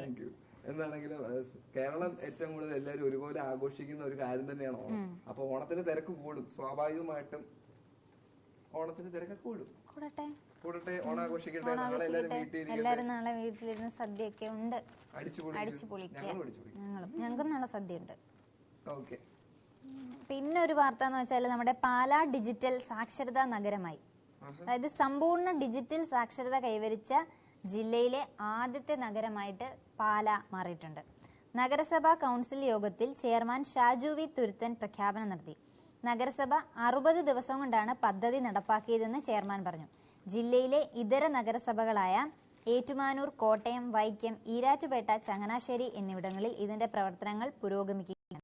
കഴിഞ്ഞ ജൂലൈ 10-നാണ് പാലാ നഗരസഭയിലെ പദ്ധതിയുടെ ഫീൽഡ് തല പ്രവർത്തനങ്ങൾക്ക് തുടക്കം കുറിച്ചത്. ആദ്യ നടപടിയായി നഗരസഭാ പരിധിയിലെ മുഴുവൻ ജനങ്ങളെയും സംബന്ധിച്ച വിവരശേഖരണം നടത്തി. നഗരസഭാ പരിധിയിലെ 26 വാർഡുകളിലെയും 7894 വാസഗൃഹങ്ങളിൽ ആൾ താമസമുള്ള 4877 വീടുകളിൽ നടത്തിയ സർവേയിൽ 14-നും 64-നും ഇടയിലുള്ള 178 പേർ ഡിജിറ്റൽ സാക്ഷരരല്ലെന്ന് കണ്ടെത്തിയിട്ടുണ്ട്. അങ്ങനെ പാലാക്കാർക്ക് കോട്ടയംകാർക്ക് വിദ്യാഭ്യാസത്തിൽ മുൻതൂക്കം കിട്ടുന്നുണ്ടെന്ന് പറയപ്പെടുന്നുണ്ട്. കോട്ടയംകാരനായതുകൊണ്ട് കോട്ടയത്താണ് ഈ സാക്ഷരത. അല്ല, നീ കോട്ടയം ജില്ലയാണല്ലോ നിന്റെ, അപ്പൊ അതുകൊണ്ട് ഇവൻ കോട്ടയം ജില്ലയെ കുറിച്ച് കുറച്ച് പൊക്കി പറയും. പാലന്റെ തൊട്ട് എനിക്ക് പൊക്കി പറയാൻ അവകാശമുണ്ട്. ആ പറഞ്ഞോ. ഞാൻ പറയും എന്തുകൊണ്ട് പിന്നെ ഞാൻ പറയും. ഓക്കെ, എന്താണെങ്കിൽ മറ്റൊരു വാർത്തയാണ്. നമ്മൾ നേരത്തെ പറഞ്ഞ പോലെ ഒരു ആശുപത്രിയിലെ ഡോക്ടറിന്റെ ജനനേന്ദ്രിയം കട്ട് ചെയ്ത് പറഞ്ഞില്ല, ആക്രമിക്കാൻ വന്ന സാഹചര്യത്തിൽ. അതുപോലെ തന്നെ ഓടുന്ന ട്രെയിനിൽ 11-കാരിയായ പെൺകുട്ടിയെ ലൈംഗികമായി പീഡിപ്പിച്ച റെയിൽവേ ജീവനക്കാരനെ യാത്രക്കാർ ട്രെയിനിൽ വെച്ച് തല്ലിക്കൊന്നു. റെയിൽവേ ജീവനക്കാരൻ ട്രെയിനിൽ വെച്ച് തല്ലിക്കൊന്നു. അതായത് പീഡിപ്പിക്കാൻ ശ്രമിച്ചതിന്റെ പേര് യാത്രക്കാര് അയാളെ തല്ലിക്കൊന്നിട്ടുണ്ട്. അപ്പം ജനങ്ങളും പ്രതികരിച്ച് തുടങ്ങിയിട്ടുണ്ടെങ്കിലാണെങ്കിലും തല്ലിക്കൊന്നത് എത്രത്തോളം ശരിയാണെന്നുള്ളത് നമ്മൾ ചിന്തിച്ചാൽ നമുക്ക് അറിയില്ല. കാരണം ഒരു കൊച്ചു പെൺകുട്ടിയെ പീഡിപ്പിക്കാൻ ശ്രമിച്ചതിന്റെ പേരിൽ ഒരാളെ അടിച്ചു കൊന്നത് ശരിയോ തെറ്റോ എന്നുള്ളതല്ല, ജനങ്ങൾ പ്രതികരിക്കാൻ തുടങ്ങി എന്നുള്ളതാണ്. കാരണം ഇത്തരത്തിലുള്ള സാഹചര്യത്തിൽ ജനങ്ങൾ അഫ്കോഴ്സ് അത് പ്രതികരിച്ചു പോകും. കാരണം നമുക്കും ഉണ്ട് സുഹൃത്തുക്കളായ അമ്മയും പെങ്ങന്മാരെ അങ്ങനെയുള്ള കുറെ പേരുണ്ട്. അവര് സുരക്ഷിതമാണെന്നുണ്ടെങ്കിൽ ഇതുപോലുള്ള പ്രതികരണ ശേഷി നമുക്ക് ഓട്ടോമാറ്റിക്കലി വരും. അതിപ്പോ തീർച്ചയായിട്ടും ഇങ്ങനെയുള്ള ജനങ്ങൾ ഇനി പ്രതികരിച്ച് തുടങ്ങുമെന്ന് മനസ്സിലാക്കുക. ഇതുപോലുള്ള ശക്തമായ നിയമം വരുമ്പോൾ ഓട്ടോമാറ്റിക്കലി ഇതൊക്കെ കുറഞ്ഞു വരും. അതിങ്ങി കൊണ്ടുവരട്ടെ എന്ന് തന്നെ നമുക്ക് പ്രതീക്ഷിക്കാം. എന്തായാലും നല്ലൊരു ന്യൂസും നല്ല പ്രതികരണശേഷി അറിയിച്ച ഒരു ന്യൂസ് എന്നുള്ളതാണ്. അതിലെ ശ്രദ്ധിക്കുക എന്നുള്ളതുമാണ് പറയാനുള്ളത്. ഓക്കെ, എന്തായാലും ഓണം എല്ലാവരും ഇങ്ങനെ ആഘോഷിച്ചിരിക്കുന്ന ആ ഒരു സമയത്ത് നമ്മുടെ സ്വർണത്തിന്റെ വില വീണ്ടും വർദ്ധിച്ചിരിക്കുകയാണ്. ഇപ്പൊ എല്ലാവർക്കും ഇപ്പം ഓണമൊക്കെ ആകുമ്പോൾ എല്ലാവരും ആഗ്രഹിക്കുമല്ലോ നമുക്ക് പോയി സ്വർണം എടുക്കാമെന്ന്. പക്ഷേ സ്വർണത്തിന്റെ വില വീണ്ടും കുതിച്ചു. അതായത് പവന് 960 രൂപയാണ് വർദ്ധിച്ചിരിക്കുന്നത്. സംസ്ഥാനത്ത് സ്വർണ്ണവില വീണ്ടും കുതിച്ചുയർന്നു. വെള്ളിയാഴ്ച പവന് 960 രൂപയാണ് വർദ്ധിച്ചത്. ഇതോടെ പവന് 54,600 രൂപയും ഗ്രാമിന് 120 രൂപ വർദ്ധിച്ച് 6,825 രൂപയുമായി. ഇങ്ങനെ വർദ്ധിച്ചു പോയാൽ നമ്മൾ എങ്ങനെ സ്വർണം എടുക്കും? സ്വർണം എടുക്കാതിരിക്കാൻ പറ്റില്ലല്ലോ. സ്വർണം ഇഷ്ടമില്ലാത്ത മനുഷ്യരുണ്ടോ? ഉണ്ടോ? ആര്? നീ ആയിരിക്കും. എല്ലാ മനുഷ്യരും അങ്ങനെയല്ല. അല്ല, നമുക്കിപ്പോ ഒരാവശ്യം വന്നാലും നമ്മുടെ കയ്യിൽ ഒരു സ്വർണം ഉണ്ടെങ്കിൽ നമുക്കത് കൊണ്ട് കൊടുത്താല് കാശ് കിട്ടില്ലേ? പണയം വെച്ചാല് വേറെ എന്ത് കൊടുക്കും നീ? പക്ഷെ കാറിനേക്കാളും കൂടുതൽ കാശ് സ്വർണത്തിന് കിട്ടുമല്ലോ. 5 ലക്ഷത്തിന്റെ കാറാണോ? 5 ലക്ഷത്തിന്റെ കാറാണോ അതോ ഒരു 10 പവന്റെ സ്വർണം കൊടുത്ത ഡിഫറൻസ് ഉണ്ട്. കാരണം സ്വർണത്തിന്റെ എല്ലാരും ഈ വില കൂടുന്നത് തന്നെയാണ് സ്വർണത്തിന്റെ ഒരു ഇമ്പോർട്ടന്റ് ആയിട്ട് വരുന്ന സ്വർണ്ണം ഇമ്പോർട്ടന്റ് ആകുന്നതിന്റെ കാരണമാണ് പറയേണ്ടി വരും. കാരണം 2 വർഷം മുമ്പ് ഒരു 20,000 രൂപയ്ക്ക് ഒരു പവൻ കിട്ടിയിരുന്നു. 2 വർഷം എന്നല്ല, പണ്ട് കുറച്ച് വർഷങ്ങൾക്ക് മുമ്പ് 20,000 രൂപയ്ക്ക് ഒരു പവൻ കിട്ടും. ഇപ്പൊ അതിനൊരു 50,000 രൂപ. അതാണ് സ്വർണത്തിന്റെ പ്രത്യേകത എന്ന് തോന്നിയിട്ടുണ്ട് ചിലപ്പോൾ. അതായത് ഇപ്പൊ മേടിച്ചിട്ട് കഴിഞ്ഞാൽ കുറച്ച് വർഷം കഴിയുമ്പോൾ ഇച്ചിരി കൂടെ വില കൂടുതൽ കിട്ടും എന്നുള്ളത് നമ്മുടെ സ്വാഭാവികമായിട്ടുള്ള ചിന്താശേഷിയാണ്. അതാണ് തന്നെയാണ് ഈ സ്വർണത്തിന്റെ വില കൂട്ടുന്നത്. ഒരുപക്ഷെ അത് നമ്മുടെ നല്ലതാണോ ചീത്തയാണോ നമ്മൾ തന്നെ ചിന്തിക്കണം. സ്വർണത്തിന്റെ കാര്യം എങ്ങനെയാണെന്ന് ആലോചിക്കും. സ്വർണ്ണം ഇഷ്ടമല്ലാത്തതിന്റെ സ്വർണ്ണം ഇഷ്ടമല്ലാത്തതിന്റെ അല്ല, നമ്മള് മലയാളികളുടെ അതായത് ഏറ്റവും കൂടുതൽ സ്വർണ്ണം ഉപയോഗിക്കുന്ന രാജ്യം ഇന്ത്യയാണ്. അപ്പം നമ്മളെ തന്നെ പ്രത്യേകതയാണ് ഈ സ്വർണത്തിന്റെ വില കൂട്ടുന്നതിന്റെയും കുറയ്ക്കുന്നതിന്റെയും കാരണം. അതായത് ഈ കല്യാണത്തിനൊക്കെ എന്തോരം സ്വർണ്ണം ഇട്ടാണ് ഓരോരുത്തർ വരുന്നത് കണ്ടിട്ട്. അതായത് അത് ആഡംബരത്തിന് ചെയ്യുന്നവര്. എന്നാലും സ്വർണ്ണം ഇടാതെ ഇപ്പം കല്യാണം കണ്ടിട്ടുണ്ടോ? അധികമൊന്നുമില്ല. ഒരു മാല അല്ലെങ്കിൽ ഒരു നെക്ലേസ് എങ്കിലും കാണും. നെക്ലേസ് നല്ല, ആ നെക്ലേസ് തന്നെ ഇപ്പൊ ഫാൻസി ജ്വല്ലറിന്ന് മേടിക്കുന്ന ആൾക്കാരുണ്ട്. എനിക്കറിയാം, എനിക്ക് പേഴ്സണലി അറിയാം. അതായത് ഇപ്പൊ സ്വർണ്ണം ഒന്നും ഇടാതെ ഫാൻസി ജ്വല്ലറിന്ന് മേടിക്കുന്ന ഇഷ്ടംപോലെ ആൾക്കാരുണ്ട്. സ്വർണ്ണ അസറ്റ് തന്നെയാണ്, ആവശ്യത്തിന് മേടിക്കുമ്പോൾ വില കൂടും, അത്രേ ഉള്ളൂ. അനാവശ്യത്തിനാണ് സ്വർണ്ണം വാങ്ങിക്കുന്നതാണ് ജോസ്പിന്റെ അഭിപ്രായം. അനാവശ്യത്തിന് മേടിക്കുന്ന കാര്യമാണ് ഞാൻ പറയുന്നത്. അനാവശ്യത്തിന് ആരാണ് സ്വർണ്ണം വാങ്ങിക്കുക? അനാവശ്യത്തിന് എത്ര പേര് മേടിക്കുന്നുണ്ട്? സൂക്ഷിച്ചു വെച്ചോ, അടുത്ത പ്രാവശ്യം വിൽക്കാൻ വില കൂടുന്നു പറഞ്ഞ് മേടിച്ചു വെക്കുന്ന ഇഷ്ടംപോലെ ആളുകളുണ്ട്. അതെനിക്കറിയില്ല, അറിയത്തില്ലെങ്കിൽ ഓക്കെ ഫൈൻ. അടുത്ത ന്യൂസ് ആണ് നമ്മുടെ എംബോക്സ്. നമ്മൾ സംസാരിച്ചാണ്, അത്ര രൂക്ഷമായ പ്രശ്നമല്ല, എന്നാൽ പോലും അസുഖം വ്യാപിക്കുന്നു എന്നുള്ള ന്യൂസ് വന്നിട്ടുണ്ടായിരുന്നു. എന്താണെങ്കിലും എംബോക്സ് വാക്സിന് WHO അംഗീകാരം ലഭിച്ചിട്ടുണ്ട്. ലോകത്തെ ആദ്യ എംബോക്സ് പ്രതിരോധ വാക്സിൻ അനുമതി നൽകിയതായി ലോകാരോഗ്യ സംഘടന. രോഗവ്യാപനം തടയുന്നതിന് മുൻഗണന നൽകിക്കൊണ്ടാണ് വാക്സിൻ ഉപയോഗത്തിന് അനുമതി നൽകിയതെന്ന് ലോകാരോഗ്യ സംഘടന അറിയിച്ചു. ആഫ്രിക്കയിൽ എംബോക്സ് പൊട്ടിപ്പുറപ്പെടുകയും മറ്റു പല രാജ്യങ്ങളിലേക്ക് രോഗം വ്യാപിപ്പിക്കുകയും ചെയ്തു. ഈ പശ്ചാത്തലത്തിലാണ് വാക്സിന് മുൻകൂർ അനുമതി നൽകിയതെന്ന് ലോകാരോഗ്യ സംഘടന general secretary Tedros Adhanom Ghebreyesus പറഞ്ഞു. നല്ല പേര്. 4 ആഴ്ച വ്യത്യാസത്തിൽ 2 ഡോസുകളാണ് വാക്സിൻ വിതരണം ചെയ്യുന്നത്. 2 to 8 സെൽഷ്യസ് താപനിലയിൽ 8 ആഴ്ചകളോടെ വാക്സിൻ സൂക്ഷിക്കാനും സാധിക്കും. എന്നാണെങ്കിലും അത് നല്ലൊരു കാര്യമാണ്. അന്നത്തെ കാര്യം എംബോക്സ് ഭയപ്പെടേണ്ട സാഹചര്യമല്ല, എന്നാൽ പോലും പടരുന്നത് ഇമ്മ്യൂണിറ്റി ശേഷി കുറയുന്നവർക്കൊക്കെ ചിലപ്പോൾ ഈ അസുഖം ബാധിച്ചാൽ തീവ്രമായ മറ്റേതെങ്കിലും അസുഖത്തിലേക്ക് സാധ്യതകൾ കൂടുതലാണ്. അപ്പൊ അതിനെതിരെയുള്ള ശക്തമായ ഒരു അസുഖം ഇല്ലാതാക്കാൻ പരിശ്രമിക്കണം എന്നുള്ളത് പ്രധാനപ്പെട്ട കാര്യമാണ്. അതുപോലെ തന്നെ എന്താണ് നമുക്ക് അവയവദാനം നടത്താൻ എല്ലാവർക്കും അല്ല, കുറച്ചു പേർക്കൊക്കെ താല്പര്യം ഉണ്ടാവുമല്ലോ. അപ്പം നേരത്തെ പറഞ്ഞത് രക്തബന്ധമുള്ളവർക്ക് മാത്രമേ അവയവദാനം നടത്താവൂ എന്നൊക്കെ ആയിരുന്നു. പക്ഷെ ഇപ്പൊ പറയുന്നത്, ഹൈക്കോടതി പറയുന്നത് രക്തബന്ധമില്ലാത്തവർക്കും അവയവദാനം നടത്താമെന്നാണ്. നല്ല കാര്യം, നല്ല തീരുമാനം. കാരണം ചിലപ്പോൾ സന്നദ്ധരായിട്ടുള്ള ഒരുപാട് ആളുകൾ ഉണ്ടാവും. അതായത് രക്തബന്ധമില്ലെങ്കിൽ അവർ തമ്മിൽ മാച്ച്, അവരുടെ ആ ബോഡിയിൽ മാച്ച് ആവുമോ എന്നുള്ള പ്രശ്നങ്ങൾ കാരണമായിരിക്കും അങ്ങനെ പറഞ്ഞത്. പക്ഷെ ഇപ്പൊ ഹൈക്കോടതി പറയുന്നത് അങ്ങനെ ഒരു പ്രശ്നം, അതായത് രക്തബന്ധം ഇല്ലെങ്കിലും നമുക്ക് അവയവദാനം നടത്താമെന്നാണ്. സന്നദ്ധരായിട്ടുള്ളവർക്കൊക്കെ അവയവദാനം നടത്താം. പിന്നെ മറ്റൊരു പ്രധാനപ്പെട്ട കാര്യമാണ് നമ്മൾ ബുൾഡോസർ കേസ് കുറച്ച് നാൾ ചർച്ച ചെയ്തിരുന്നു. ബുൾഡോസർ രാജ് എന്നുള്ള കേസ് അറിയാമായിരുന്നു. ബുൾഡോസർ കേസ് എന്ന് പറഞ്ഞു കഴിഞ്ഞാൽ നമ്മുടെ യോഗി ആദിത്യനാഥിന്റെ സംസ്ഥാനമായ UP-യിലൊക്കെ ഈ എന്തെങ്കിലും തെറ്റ് ചെയ്തിട്ട് കണ്ടുപിടിച്ചു കഴിഞ്ഞു കഴിഞ്ഞാൽ തെറ്റ് ചെയ്തവരുടെ വീട്ടിലേക്ക് ബുൾഡോസർ കയറ്റി അവരുടെ സ്വത്തും വീടും സ്ഥാപനങ്ങളൊക്കെ നശിപ്പിക്കുന്ന ഒരു രീതിയാണ് ബുൾഡോസർ രാജ് എന്ന് പറയുന്നത്. അപ്പൊ ഈ ആ ഒരു നയം തെറ്റാണെന്നും അങ്ങനെ ചെയ്യരുതെന്നും സുപ്രീം കോടതി വിധി പ്രഖ്യാപിച്ചിരുന്നു. അപ്പം ബുൾഡോസർ രാജിനെതിരെ വീണ്ടും സുപ്രീം കോടതി രാജ്യത്തെ നിയമങ്ങൾക്ക് മേൽ ബുൾഡോസർ ഓടിക്കുന്നത് തുല്യമാണെന്നാണ് അദ്ദേഹം പറയുന്നത്. സുപ്രീം കോടതി പറയുന്നത്. അതായത് നിയമം കയ്യിലെടുക്കുന്നതാണ് അവർ ചെയ്യുന്നത്. അപ്പൊ ഈ നിയമത്തിന്റെ മണ്ടയിലേക്ക് നിയമത്തെ ഇല്ലാതാക്കുന്ന ഒരു അവസരമാണ് ഈ ബുൾഡോസർ രാജിലൂടെ അവർ ഉപയോഗിക്കുന്നത്. അതായത് ഒരു വ്യക്തി ഒരു തെറ്റ് ചെയ്തിട്ടുണ്ടെങ്കിൽ അയാളെ നിയമത്തിന് മുന്നിൽ കൊണ്ടുവരിക, നിയമം അയാൾക്ക് ശിക്ഷ കണ്ടുപിടിച്ചു കൊടുക്കുക എന്നുള്ളതാണ് നമ്മുടെ നിയമം. നമ്മൾ ഇന്ത്യയിൽ അങ്ങനെയാണ് കാര്യങ്ങൾ ചെയ്യുന്നത്. ഇത് അതിന് പകരം ആ നിയമത്തെയും ഇല്ലാതാക്കി ഒരു പാർട്ടിക്കാരുടെ ആൾക്കാര് അവരുടെ ജീവനും സ്വത്തും അവരുടെ സ്ഥാപനങ്ങളും എല്ലാം ഇല്ലാതാക്കിക്കൊണ്ട് ബുൾഡോസർ ഇടിച്ചു കയറ്റി തകർക്കുന്ന ഒരു പ്രക്രിയയാണത്. അപ്പം അത് ചെയ്യരുതെന്നുള്ള സുപ്രീം കോടതിയുടെ വിധിയെ പോലും ഇല്ലാതാക്കി അത് വീണ്ടും ചെയ്യുമെന്ന് എടുത്തു പറഞ്ഞുകൊണ്ട് തന്നെ അവരത് ചെയ്യുന്നുമുണ്ട്. അപ്പൊ അത് സത്യം ഇന്ത്യയുടെ നിയമത്തിനെതിരെ തന്നെ ബുൾഡോസർ ഓടിക്കുന്നത് തുല്യമാണെന്നാണ് ഇപ്പൊ പറഞ്ഞു വരുന്നത്. ഇനിയുള്ളത് നമ്മുടെ സുഭദ്രയെ കൊലപ്പെടുത്തിയ കേസ്. കേരളത്തിലെ മറ്റേ പ്രധാനപ്പെട്ട ഒരു ന്യൂസ് ആയിരുന്നു. അതായത് കൊച്ചി സ്വദേശിനി സുഭദ്രയെ കൊലപ്പെടുത്തി കലവൂർ കോർത്തുശ്ശേരിയിലെ വീട്ടുവളപ്പിൽ കുഴിച്ചു മൂടിയ കേസിൽ 3 പ്രതികൾ. ഒരു പ്രതിയും കൂടെ ഉണ്ടെന്നൊക്കെ ന്യൂസിൽ നമ്മൾ സംസാരിച്ചു. കഴിഞ്ഞ ദിവസമാണ് ഇവര് കർണാടക മണിപ്പാലിൽ നിന്നും പിടിയിലായത്. അതായത് ഷർമിള, ഭർത്താവ് കാട്ടൂർ പള്ളിപ്പറമ്പിൽ മാത്യൂസ് എന്നിവർക്ക് പുറമെ മാത്യൂസിന്റെ ബന്ധു മാരാരിക്കുളം തെക്ക് പനേഴത്ത് റെയ്നോൾഡും അറസ്റ്റിലായിട്ടുണ്ട്. ഷർമിളയാണ് 1-ാം പ്രതി. അതായത് സുഭദ്രയെ ഷർമിളയും മാത്യൂസും ചേർന്നാണ് ക്രൂരമായിട്ട് കൊലപ്പെടുത്തിയതെന്നാണ് പോലീസ് പറയുന്നത്. കട്ടിലിൽ നിന്ന് ചവിട്ടി വീഴ്ത്തി കഴുത്തിൽ ഷാൾ മുറുക്കിയപ്പോൾ ഉടഞ്ഞ സുഭദ്രയുടെ പുറത്ത് പ്രതികൾ ചവിട്ടി പിടിക്കുകയും ചെയ്തു. ഭയങ്കരമായിട്ട് ആക്രമിക്കുന്ന ഒരു മനുഷ്യരാണ്. എന്തിനാണെന്ന് വെറും സ്വർണത്തിന് സാമ്പത്തികമായിട്ടുള്ള കാര്യത്തിന് വേണ്ടി, അതായത് തന്ത്രപൂർവ്വം അവരെ വീട്ടിൽ വിളിച്ച് വരുത്തിയിട്ട് ബോധരഹിതയാക്കിയിട്ട് സ്വർണ്ണാഭരണങ്ങള് കവർന്നെടുത്തു. എന്നിട്ട് അവര് ബോധം വീണപ്പോ അവര് അവരുടെ സ്വർണത്തിന്റെ കാര്യം ആവശ്യപ്പെട്ടപ്പോഴാണ് ഇങ്ങനെ ഇത്ര ബ്രൂട്ടലി അവര് കൊന്നത്. എന്താണെങ്കിൽ അതിനൊരു ഇനി കൂടുതൽ ചർച്ചകളിലേക്ക് വരുന്നുള്ളൂ. കാരണം ഇത് തന്നെയാണ് സത്യം എന്നുള്ളത്. കാരണം ഇപ്പൊ രക്ഷപ്പെടാനുള്ള പല ന്യൂസുകളും 2 ദിവസത്തെ ഒരു ഗ്യാപ്പ് കിട്ടിയ സമയത്ത് അവരെന്തൊക്കെ സ്ക്രിപ്റ്റ് ചെയ്തിട്ടുണ്ടെന്ന് പറയാൻ പറ്റില്ല. കാരണം ഇങ്ങനെ തന്നെയാണെന്ന് നമുക്ക് ഒരിക്കലും പറയാൻ പറ്റില്ല. കൂടുതൽ വീണ്ടും തെളിവെടുപ്പുകൾ ഇങ്ങനെ നടക്കും. അതിനുശേഷമേ കൃത്യമായ തെളിവുകളോടുകൂടി കാര്യങ്ങളൊക്കെ സംസാരിക്കുന്നുള്ളതാണ് ഇപ്പൊ പുറത്തു വരുന്നത്. ഒരു ചെറിയ ന്യൂസ് പോലെയാണ്. ചെറിയ ന്യൂസ് എന്ന് പറഞ്ഞു കഴിഞ്ഞാൽ ചെറിയൊരു ഇൻഫർമേഷൻ ആണ് നമുക്ക് ലഭിച്ചിട്ടുള്ളത്. ആ ഇൻഫർമേഷൻ നിന്നും ശക്തമായിട്ട് അടുത്ത കാര്യങ്ങളിലേക്കൊക്കെ വരും വിശ്വസിക്കുന്നു. നമുക്ക് ഭയങ്കരമായിട്ട് നമ്മുടെ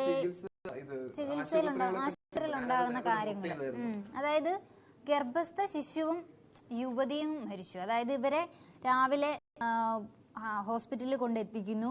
പെട്ടെന്ന് ഗർഭപാത്രം പൊട്ടിയാണ് കുഞ്ഞ് പുറത്തു വരുന്നത്. എന്തവസ്ഥയത്? മലബാർ മെഡിക്കൽ കോളേജ് ആശുപത്രിയിലാണ് അശ്വതിയെ പ്രവേശിച്ചിരുന്നത്. രക്തസമ്മർദ്ദം ഏറിയതിനെ തുടർന്നാണ് ഗർഭപാത്രം പൊട്ടി കുഞ്ഞു പുറത്തു വന്നത്. പിന്നാലെ ഗർഭപാത്രം നീക്കം ചെയ്തെങ്കിലും അശ്വതിയുടെ ആരോഗ്യസ്ഥിതി മോശമായതോടെ വെന്റിലേറ്ററിൽ പ്രവേശിപ്പിച്ചു. ഉച്ചയ്ക്ക് സ്ഥിതി മോശമായതോടെ നഗരത്തിലെ സ്വകാര്യ ആശുപത്രിയിലേക്ക് മാറ്റി. അവിടെ വെച്ചാണ് മരിച്ചത്. എനിക്ക് തോന്നുന്നു നമ്മുടെ കേരളത്തിൽ ഇതിപ്പോ ഒരുപാടായി ഇതുപോലെ ചികിത്സാ പിഴവ് എന്നുള്ള രീതിയിൽ മരണങ്ങൾ സംഭവിക്കാൻ തുടങ്ങിയിട്ട്. 2 മാസം മുമ്പാണ് തോന്നുന്നു ഒരു കുട്ടീനെ ഒരു രണ്ട് മാസം മുമ്പ് ഒരു കുട്ടി മരിച്ചു പോയായിരുന്നു ചികിത്സാ പിഴവ് മൂലം. അത് ഞാൻ ഓർക്കണില്ല. ഉണ്ട് 2 മാസം മുമ്പ് ഇതുപോലെ തന്നെ ഒരു കുട്ടി മരിച്ചു. 2 വർഷം മുമ്പ് ഇതുപോലെ തന്നെ ഗർഭസ്ഥ സ്ത്രീ മരിച്ചു പോയിരുന്നു. അതിന് മുമ്പ് നമ്മള് കത്രിക വെച്ച് വയറിൽ ഓപ്പറേഷൻ ചെയ്ത് വിട്ടു. കുറെ ന്യൂസുകൾ ഇപ്പൊ അതായത് ആശുപത്രി അധികൃതർ പറയുന്നത് അവരുടെ ഭാഗത്ത് തെറ്റൊന്നുമില്ല. സിസേറിയനായിട്ട് തുറന്നപ്പോൾ ഗർഭപാത്രത്തിൽ വിള്ളൽ ഉണ്ടായതും മറുപിള്ള വിട്ടിരിക്കുന്നതായും കണ്ടു. കുഞ്ഞിനെ പുറത്തെടുത്ത് രക്തസ്രാവം നിയന്ത്രിക്കാൻ ശ്രമിച്ചു. 40 കുപ്പിയോളം രക്തം കൊടുത്തത് കട്ട പിടിക്കാത്ത സാഹചര്യം വന്നതിനാൽ എക്മോ എന്ന നൂതന ചികിത്സാ രീതിക്കായി രോഗിയെ നഗരത്തിലെ ആശുപത്രിയിലേക്ക് മാറ്റുകയായിരുന്നു. അപ്പൊ ആ വഴിക്കാണ് ആശുപത്രി മാറ്റി. അവിടെ ചെന്നപ്പോഴത്തേക്കും യുവതിയും മരിച്ചു. എന്താല്ലേ,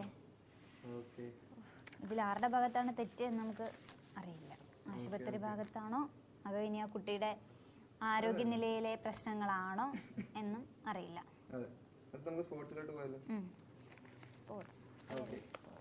പ്രധാനപ്പെട്ട സ്പോർട്സ് വിഷയം എന്താണെങ്കിലും അറിയാലോ, ഫുട്ബോളിന് തുടക്കം കുറിച്ചിരിക്കുകയാണ്. കേരളത്തിലെ ഫുട്ബോളിൽ തകർക്കുകയാണെന്നാണ് ഇപ്പോൾ കിട്ടിയ റിപ്പോർട്ടുകൾ. ഒരു മിനിറ്റ്, ദീപിക എടുത്തോ. ഞാൻ ഏതൊരു ന്യൂസിൽ കറക്റ്റായിട്ട് കൊച്ചിയെ അടിച്ച് പരത്തി സൽമാൻ നിസാറിന്റെ സോറി, അത് ക്രിക്കറ്റിനെ പറ്റിയല്ല, ബാറ്റിങ്ങിനെ പറ്റിയാണ്. അപ്പം ഒരു മിനിറ്റ്, സ്പോർട്സ് വായിച്ചത് ഓക്കെ. ക്രിക്കറ്റും ഫുട്ബോളും ഒരുമിച്ച് തകർക്കുകയാണ്.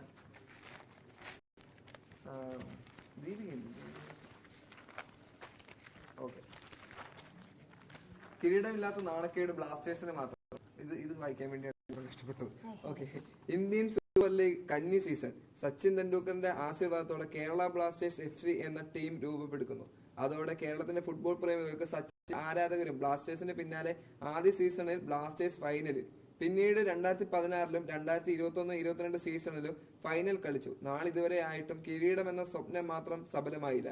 കലിപ്പടക്കണം, കപ്പടിക്കണം എന്നെല്ലാം പറഞ്ഞെങ്കിലും ഒന്നും സംഭവിച്ചില്ല. 2014 ISL അരങ്ങേറ്റം നടത്തിയ ടീമുകളിൽ ഒരു ട്രോഫി പോലും ഇല്ലാത്ത ഏക ടീം കേരള ബ്ലാസ്റ്റേഴ്സ് ആണ്. ഒരുപാട് ആരാധകരുള്ള നമ്മുടെ സ്വന്തം കേരള ബ്ലാസ്റ്റേഴ്സിനാണ് ഇതുവരെയുമായിട്ടും ഒരു ഇതുപോലും ഇല്ലാത്ത ഫോണുണ്ടോ. അപ്പം കേരള ബ്ലാസ്റ്റേഴ്സിന് കപ്പില്ല എന്നുള്ളത്. ഓക്കെ, അപ്പൊ നമ്മുടെ കയ്യിൽ ഫോണില്ല, ഇല്ലെങ്കിൽ നമുക്ക് കമന്റ് വായിക്കാമായിരുന്നു. അപ്പൊ ISL ഭയങ്കരമായിട്ട് കേരളത്തിലൊക്കെ നല്ല ഫാൻ സ്പേസ് ഉള്ള ഒരു കാര്യമാണത്. അപ്പം നമ്മുടെ കേരളത്തിൽ മാത്രം ഇപ്പൊ കപ്പ് വന്നിട്ടില്ലെന്നാണ് ഇപ്പൊ നമ്മള് കളിയാക്കിക്കൊണ്ട് പത്രങ്ങളൊക്കെ പറയുന്നത്. ഈ വർഷമെങ്കിലും ഒരു കപ്പ് കിട്ടുമെന്നൊക്കെ പ്രതീക്ഷിക്കാം. ഒരുപാട് മഞ്ഞപ്പട. എനിക്ക് അതിനെ കുറിച്ച് വലിയ ധാരണയില്ല. അപ്പൊ കപ്പടിക്കണം കലിപ്പിടിക്കണം പറഞ്ഞിട്ടില്ല. അതൊക്കെ ഞാൻ കേട്ടിട്ടുണ്ട്. പക്ഷെ ഇതുവരെ ഞങ്ങൾ കപ്പടിച്ചിട്ടില്ല, കലിപ്പിടിക്കിട്ടില്ല. ഈ വർഷം ഞങ്ങൾ ഗംഭീരമായിട്ട് ഈ വർഷം ഞങ്ങൾ അങ്ങനെയല്ല ഇപ്രാവശ്യം ജയിക്കും ആശീർവാദം പറയുന്നത്. ഓക്കെ, അപ്പൊ ഇന്നലെ നമ്മള് കളി സ്റ്റാർട്ട് ചെയ്തായിരുന്നു. ഇന്ത്യൻ സൂപ്പർ ലീഗ് സ്റ്റാർട്ട് ചെയ്തു. ഫുട്ബോൾ 2024-25 സീസണിന് ടൈ കെട്ടി തുടക്കം. അതായത് ഇന്നലത്തെ മത്സരത്തിൽ ടൈ ആണെന്നാണ്. കരുത്തരായ Mohun Bagan super giants Mumbai city FCയും 2-2 സമനിലയിൽ പിരിഞ്ഞു. 90-ാം മിനിറ്റിലായിരുന്നു മുംബൈ സമനില ഗോൾ നേടിയത്. ജോസ് ലൂയിസിന്റെ സെൽഫ് ഗോളിലൂടെ 9-ാം മിനിറ്റിൽ മോഹൻ ബഗാൻ ലീഡ് നേടി. 28-ാം മിനിറ്റിൽ ആൽബർട്ടോ റോഡ്രിഗയുടെ 2ാം ഗോളിലൂടെ ലീഡ് ഉയർത്തി. എന്നാണെങ്കിലും ഇന്നലത്തെ കളി സമനിലയിൽ അവസാനിച്ചു. നാളെ കേരള ബ്ലാസ്റ്റേഴ്സിന്റെ കളി തുടങ്ങുകയാണ്. ഈ സീസണിലെ ആദ്യ കളി നാളെ തുടങ്ങും എന്ന് ഒരു ന്യൂസ് ഉണ്ട്. ഈ പ്രാവശ്യം കപ്പ് കൊണ്ടുവരട്ടെ. ഇനിയുള്ളതെന്ന് വെച്ചാൽ നമ്മുടെ ദക്ഷിണേന്ത്യൻ ജൂനിയർ അത്ലറ്റിക്സിലെ അതില് 48 മെഡലാണ് ഇന്ത്യക്ക് കിട്ടിയിരിക്കുന്നത്.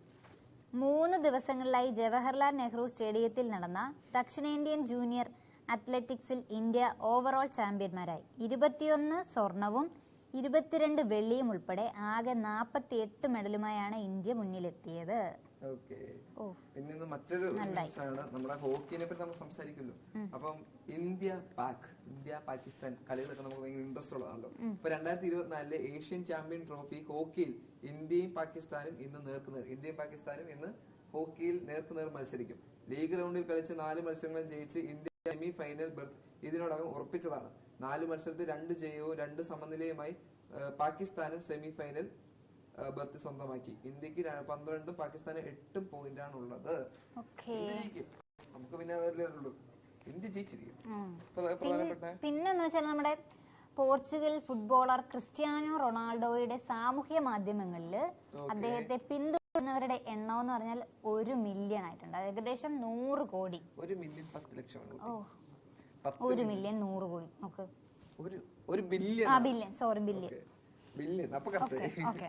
Facebook, X, Instagram, YouTube channel എന്നിവയിലെ മൊത്തം കണക്കാണിത്.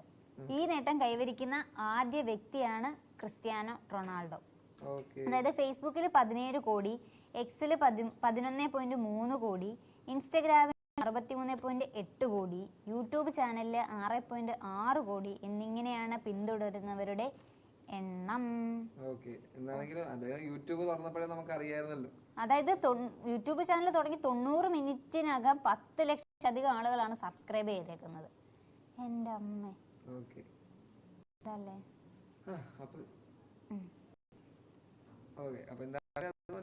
നല്ല കാര്യമാണ്. പുള്ളിക്ക് കഴിഞ്ഞു. അതെ, അതായത് യൂട്യൂബ് തുറന്നപ്പോ തന്നെ നമ്മളത് കണ്ടതുമാണ്. അത് ഭയങ്കരമായിട്ട് ഒറ്റ ദിവസം കൊണ്ട് ഗോൾഡൻ പ്ലേ ബട്ടൺ വീട്ടിൽ ഊഹിക്കാവുന്നതേ ഉള്ളൂ. അല്ല, പുള്ളി അന്നൊരു സമ്മേളനത്തിൽ ജസ്റ്റ് മറ്റേ കൊക്കോകോള കുപ്പി എടുത്ത് താഴെ ഇടിഞ്ഞൊരു സംഭവല്ലേ, നിറവാട്ടം എടുത്ത് വെച്ചിട്ട് കൊക്കോകോള മാറ്റി. എന്തായിരുന്നു അത്? കൊക്കോകോള നല്ലതാണ്, കുടിച്ചോളൂ. അതെ, നിങ്ങൾ കുടിച്ചോ? ഞാൻ കുടിക്കാറുണ്ട്, അതുകൊണ്ട് നിങ്ങൾ കുടിക്കണം. ഓക്കെ, മറ്റേ പ്രധാനപ്പെട്ട ന്യൂസ്, വേറൊരു പ്രധാനപ്പെട്ട ന്യൂസ് ആണ്. ഒരു മിനിറ്റ്, അതിനും പത്രം ഞാൻ കണ്ടുപിടിക്കണം. ഓക്കെ, മറ്റേ ഒളിമ്പിക്സിൽ, പാരാഒളിമ്പിക്സ് നമ്മൾ പറഞ്ഞത്. പാരാഒളിമ്പിക്സിൽ നമുക്ക് ഒരുപാട് മെഡൽ നേട്ടങ്ങൾ സ്വന്തമായിരുന്നു. അപ്പൊ പാരാഒളിമ്പിക്സ് മെഡൽ നേട്ടം സ്വന്തമാക്കിയ ആളുകൾക്ക് ഇന്ത്യയില് സ്വീകരണം ഒരുക്കി എന്നുള്ളതായിരുന്നു ന്യൂസ്. ഓക്കെ, അതായിരുന്നു ന്യൂസ്. പാരാഒളിമ്പിക്സിലെ നമുക്ക് ഒരുപാട് 16ഓളം മെഡലുകളിൽ അധികം നമുക്ക് കിട്ടിയിട്ടുണ്ടായിരുന്നു. അപ്പൊ മെഡൽ നേടിയ എല്ലാവർക്കും അഭിനന്ദനങ്ങൾ അർഹിക്കുന്നുണ്ട്. അപ്പം അവർക്ക് കൃത്യമായ മെഡൽ കിട്ടിയത് നമുക്ക് സന്തോഷകരമായ കാര്യം. അപ്പൊ അവർക്ക് അഭിനന്ദനങ്ങൾ അറിയിച്ചുകൊണ്ട്, അവർക്ക് അനുമോദനങ്ങൾ നൽകിക്കൊണ്ട് രാജ്യം അവരെ ആദരിച്ചു എന്നുള്ളതായിരുന്നു ന്യൂസ്. അപ്പൊ അവർക്ക് അഭിനന്ദനങ്ങൾ. ഇപ്പൊ സ്പോർട്സ് ബന്ധപ്പെട്ട ന്യൂസ് എല്ലാം കഴിഞ്ഞല്ലേ. പിന്നെ മറ്റൊരു പ്രധാനപ്പെട്ട, ഞാൻ പറയാൻ വിട്ടുപോയതാണ്. ബണ്ണിനുള്ളിൽ ക്രീം വെച്ചാൽ GST, നിർമ്മല സീതാരാമനോട് മാപ്പ് അപേക്ഷിച്ച വ്യവസായി. അതെന്താ ന്യൂസ് എന്ന് വെച്ച് കഴിഞ്ഞാൽ, ചരക്ക് സേവന നികുതി, അതായത് നമ്മുടെ GST വിഷയം ചർച്ച ചെയ്യാൻ വിളിച്ച യോഗത്തിലെ വിമർശനത്തിന് കേന്ദ്ര ധനമന്ത്രി നിർമ്മല സീതാരാമനോട് മാപ്പ് അപേക്ഷിച്ച വ്യവസായിയുടെ വീഡിയോ വിവാദമാവുകയാണ്. കോയമ്പത്തൂരിലെ അന്നപൂർണ ഹോട്ടൽ വ്യവസായിയായ ശ്രീനിവാസ് GST യോഗത്തിനിടെ നിർമ്മല സീതാരാമനെതിരെ കടുത്ത വിമർശനം ഉന്നയിച്ചിരുന്നു. ബണ്ണിനുള്ളിൽ ക്രീം വെച്ചാൽ 18% GST എന്നായിരുന്നു ശ്രീനിവാസിന്റെ പരിഹാസം. GST ലളിതമാക്കണമെന്ന് ആവശ്യപ്പെട്ട് അദ്ദേഹം ഉന്നയിച്ചു. എന്നാൽ ചോദ്യങ്ങൾക്കൊന്നും ഉത്തരമറിയാതെ ധനമന്ത്രി മടങ്ങി. വീഡിയോ സാമൂഹിക മാധ്യമങ്ങളിൽ വൈറലായി. പിന്നാലെ ശ്രീനിവാസൻ നിർമ്മല സീതാരാമനെ നേരിൽ കണ്ട് മാപ്പ് അപേക്ഷിച്ചിരുന്നു. താൻ ഒരു രാഷ്ട്രീയ പാർട്ടിയുടെ ആളല്ലെന്നും അന്നപൂർണ ഉടമയുടെ വിശദീകരണം നൽകി. സത്യം പറഞ്ഞ വ്യവസായിയെ ഭീഷണിപ്പെടുത്തി മാപ്പ് പറയുന്നതാണ് വിമർശനം. BJP തമിഴ്നാട് ഘടകം കൺവീനർ MS ബാലാജിയാണ് വിവാദ വീഡിയോ സാമൂഹിക മാധ്യമത്തിൽ പോസ്റ്റ് ചെയ്തത്. GST നിരക്കിൽ ആശങ്ക രേഖപ്പെടുത്തിയ വ്യവസായിയെ കൊണ്ട് മാപ്പ് പറയിപ്പിച്ച സംഭവം അത്യന്തം ഖേദകരമാണെന്നും നടപടിയാണെന്ന് പ്രതിപക്ഷം ഒന്നടങ്കം വിമർശിച്ചു. കാര്യമന്ത്രിയുടെ അഹങ്കാരമാണ് ഇതിലൂടെ പുറത്തു വന്നതെന്ന് പ്രതിപക്ഷ നേതാവ് രാഹുൽ ഗാന്ധി ആരോപിച്ചു. നിർമ്മല സീതാരാമന്റെ നടപടി ജനാധിപത്യ സേനത്തോട് നാണക്കേടെന്ന് വരുത്തിയെന്നും പറഞ്ഞു. ശതകോടീശ്വരന്മാർക്ക് മുന്നിൽ നയം വളച്ചൊടിക്കുന്ന നിർമ്മല സീതാരാമൻ അവർക്ക് വേണ്ടി നിയമങ്ങൾ മാറ്റി നൽകുന്നതായും ആരോപിച്ചു. അതായത് GST നമ്മൾ ഒരുപാട് കാര്യങ്ങൾ സംസാരിച്ചിട്ടുണ്ടായിരുന്നു. അപ്പൊ GST സാധാരണക്കാർക്ക് ഭയങ്കര വിമർശനങ്ങളും കാര്യങ്ങളൊക്കെ ഉയർന്നു വന്ന കാര്യം തന്നെയാണ്. അപ്പം അതിനെതിരെ ഒരു ശക്തമായ ഒരു എതിരെ പരിഹാസം, മാപ്പ് പറയേണ്ട ആവശ്യമാണെങ്കിൽ മാപ്പ് പറയണം, അല്ലെങ്കിൽ അതിനൊരു പരിഹാരം കണ്ടെത്തുകയാണ് ചെയ്യേണ്ടത്. എന്നാണെങ്കിലും അത് കറക്റ്റായിട്ട് ചെയ്തു എന്നുള്ളതാണ്. ഓക്കെ, മറ്റൊരു പ്രധാനപ്പെട്ട വാർത്തയാണ് ഇന്ത്യയിലെത്തുന്ന ഏറ്റവും വലിയ ചരക്ക് കപ്പൽ നമ്മുടെ കേരളത്തിന്റെ ഏറ്റവും പുതിയ വിഴിഞ്ഞത്തിറങ്ങാൻ പോവുകയാണെന്നുള്ള ന്യൂസ് ഉണ്ട്. നമുക്കൊരു അഭിമാനം തന്നെയാണ്. വിഴിഞ്ഞം പദ്ധതി എന്ന് പറയുന്നത് തന്നെ നമുക്ക് അഭിമാനമാണ്. എനിക്ക് തോന്നുന്നു ഇന്ത്യയിലെ തന്നെ ഏറ്റവും വലിയ തുറമുഖ നഗരമായിട്ട് മാറാൻ കഴിവുള്ള ഒരു കാര്യമാണ് ഈ വിഴിഞ്ഞത്ത്. അപ്പം വിഴിഞ്ഞത്തെ ഇന്ത്യയിലെ ആദ്യത്തെ ഏറ്റവും വലിയ ചരക്ക് കപ്പൽ എത്തിയിരിക്കുകയാണ്. ഇന്ത്യൻ തുറമുഖങ്ങളിൽ ഇതുവരെ എത്തിയതിൽ ഏറ്റവും വലിയ ചരക്ക് കപ്പൽ കണ്ടെയ്നറുകളുമായി വിഴിഞ്ഞത്ത് എത്തിയിട്ടുണ്ട്. മെഡിറ്ററേനിയൻ ഷിപ്പിംഗ് കമ്പനിയായ ക്ലോഡ് ഗിറാഡഡ് ആണ് ഇന്നലെ വിഴിഞ്ഞത്ത് നങ്കൂരമിട്ടത്. മലേഷ്യയിൽ നിന്നെത്തിയ കപ്പൽ കണ്ടെയ്നർ ഇറക്കിയ ശേഷം പോർച്ചുഗലിലേക്ക് തിരിച്ചു മടങ്ങും. അപ്പം അതാണ് ഏറ്റവും പ്രധാനപ്പെട്ട വാർത്ത. നമുക്ക് അഭിമാനകരമായിട്ടുള്ള ഒരു കാര്യമാണ്. അതായത് ഏറ്റവും വലിയ ചരക്ക് കപ്പല് നമ്മുടെ വിഴിഞ്ഞത്താണ്. അത് ക്രിസ്ത്യാനികളുടെ നാട്ടിൽ തിരിച്ചു പോകേണ്ട കപ്പൽ പോർച്ചുഗലിലേക്ക്. അവിടെയും ക്രിസ്ത്യാനോ. ഓക്കെ. 399.99 മീറ്റർ നീളവും 61.5 മീറ്റർ വീതിയും 16.6 മീറ്റർ ആഴവും 24,116 കണ്ടെയ്നർ ശേഷിയുമാണ് കപ്പലിനുള്ളത്. അതിന്റെ ഫോട്ടോ ഒക്കെ കാണുമ്പോ ആ കപ്പലിന്റെ ഫ്രണ്ടിൽ ഒരാള് നിക്കുന്നത് കാണുമ്പോ ഉറുമ്പൊക്കെ നിൽക്കുന്നത് അതുപോലെ ഫീൽ ചെയ്യുന്നു. ഫോട്ടോ ജനയുഗത്തിൽ കൊടുത്തിട്ടുണ്ട് ഫോട്ടോ ഒക്കെ. ഈ ഒരു മനുഷ്യൻ നിൽക്കുന്നു. ഇന്നലെ മുതലേ ടിവിയിൽ ഫ്ലാഷ് ന്യൂസും വന്നിട്ടുണ്ട്. കപ്പല് ഫുൾ എന്ത് വലിയ കപ്പലാണ്. ടൈറ്റാനിക് പോലുണ്ട്. ഓക്കെ, അത്രക്കില്ലെങ്കിലും ചെറിയൊരു ടൈറ്റാനിക് പോലുണ്ട്. രാജ്യത്തെ ഏറ്റവും വലിയ മദർ പോർട്ടായ വിഴിഞ്ഞം തുറമുഖത്തിന് അന്താരാഷ്ട്ര ചരക്ക് ഗതാഗതത്തിന് ഉപയോഗിക്കുന്ന ഭീമൻ കപ്പലുകളുടെ കൈകാര്യം ചെയ്യാൻ സാധിക്കുന്ന ക്ലോഡ് ഗിറാർഡഡ് എത്തിയതോടെ തെളിയിക്കാനായെന്ന് തുറമുഖ അധികൃതർ പറഞ്ഞു. ട്രയൽ റൺ പുരോഗമിക്കുന്ന വിഴിഞ്ഞം തുറമുഖത്ത് മെഡിറ്ററേനിയൻ ഷിപ്പിംഗ് കമ്പനിയായ ഡെയ്ല 16.5 മീറ്റർ ഡ്രാഫ്റ്റ് MNC കെയ്ലി, MNC സുവാപ്പെ തുടങ്ങിയ കണ്ടെയ്നർ കപ്പലുകൾ എത്തിയിരുന്നു. വരുന്ന ആഴ്ചകളിലും കൂടുതൽ കപ്പലുകൾ എത്തുമെന്ന് പ്രതീക്ഷയുണ്ട്. തുടർന്നായിരിക്കും വാണിജ്യാടിസ്ഥാനത്തിലുള്ള പ്രവർത്തനം ആരംഭിക്കുക. ഇപ്പോൾ 3 മാസത്തേക്ക് തുടർന്നാണെന്നാണ് പറയപ്പെടുന്നത്. അപ്പോൾ 3 മാസത്തിന് ശേഷം ഇനി കറക്റ്റായ വാണിജ്യ പരിപാടികൾ സ്റ്റാർട്ട് ചെയ്യുമെന്ന് അറിയിക്കുന്നു. അപ്പൊ ഒരുപാട് എല്ലാ ന്യൂസുകളും കവർ ചെയ്തിട്ടുണ്ടെന്ന് വിശ്വസിക്കുന്നു. വിട്ടിട്ടുണ്ട്. എല്ലാവരും നല്ല രീതിയിൽ പത്രം വായിച്ചാൽ മതി. ചെറിയ ചെറിയ ന്യൂസുകൾ, നമ്മൾ പ്രാദേശികമായ ന്യൂസുകളൊന്നും പറയുന്നില്ല. നമ്മള് ഓവറോൾ കേരളം, ഇന്ത്യ, പുറത്ത് അങ്ങനെയാണ്. പ്രാദേശികമായിട്ട് നമ്മൾ അങ്ങനെ കാര്യമായിട്ട് പറയുന്നില്ല. അങ്ങനെ ഉണ്ടെങ്കിൽ നമ്മളത് പറയുന്നുണ്ട്. പിന്നെ പ്രാദേശികമായ നമ്മൾ സംസാരിച്ച മണർകാട് പള്ളിയിൽ ഒരു ന്യൂസ് ഉണ്ടല്ലോ. മണർകാട് പള്ളിയുടെ നടക്കും. ഇന്നുകൂടെ തിരുരൂപം കാണാനുള്ള ഒരു അവസരം അടുത്ത വർഷം. അപ്പൊ ഇന്നുകൊണ്ട് അത് അടയ്ക്കും. അതൊരു ന്യൂസ് പത്രങ്ങളുണ്ട്, നമ്മൾ വായിക്കാൻ വിട്ടുപോലാണ്. അതുപോലെ ഒരുപാട് ന്യൂസ് നമ്മളുണ്ട്. തിരക്കും കൂടെ ആയതുകൊണ്ട് ഓണത്തിന്റെ പല നിയന്ത്രണങ്ങളും ഉണ്ട്. അതൊക്കെ മാറി മാറി കൊണ്ടാണ് നമ്മൾ പറയാത്തത്. അപ്പൊ എല്ലാവരും അതൊക്കെ മനസ്സിലാക്കി പ്രവർത്തിക്കുക. ഓണാഘോഷം ഗംഭീരമാക്കുക. തിരുവോണമാണ്. എല്ലാവർക്കും ഞങ്ങളുടെ യൂടോക്കിന്റെ വക ഓണാശംസകൾ. പിന്നെ ഞങ്ങൾ പറഞ്ഞ തന്നെ ഞങ്ങളെ അറിയാം, ഗുഡ്വില്ലിന്റെ കിണ്ടകാണ എന്നാണെങ്കിലും അടിപൊളിയായിട്ട് ഇപ്പൊ തിയേറ്ററിൽ ഓടുന്നുണ്ട്. അത്യാവശ്യം എല്ലാ സിനിമകളും നന്നായിട്ട് ഓടുന്നുണ്ട്. അപ്പൊ കിഷ്കിണ്ടകാണ്ഡം പോയി കാണണം. ഓണത്തിന് തീർച്ചയായിട്ടും കണ്ടിരിക്കേണ്ട ഒരു സിനിമയാണ്. എല്ലാവർക്കും ഇഷ്ടപ്പെട്ട ഒരു സിനിമയാണ്. അപ്പൊ കിഷ്കിണ്ടകാണ്ഡം പോയി കാണുക, ഓണം ആഘോഷിക്കുക, സദ്യ ഉണ്ണുക, വടം വലിക്കുക, പൂക്കളം ഇടുക, എല്ലാം അടിച്ചിരിക്കുക. പോണ്ട ഓക്കെ. എന്താണെങ്കിലും ഓണമൊക്കെ ഗംഭീരാക്കുക, ആഘോഷങ്ങൾ അടിപൊളിയാക്കുക. മഴയുണ്ടെങ്കിൽ സുരക്ഷിതമായിട്ട് ഇരിക്കുക. എല്ലാം ഐശ്വര്യപൂർവ്വം നടക്കട്ടെ. എല്ലാവർക്കും തിരുവോണ ആശംസകൾ അഡ്വാൻസ്. ഇന്നത്തെ പത്രവാർത്ത ഞങ്ങൾ പോവുകയാണ്. ഇതുവരെ ഞങ്ങളെ സഹിച്ച എല്ലാവർക്കും നന്ദി. ബൈ.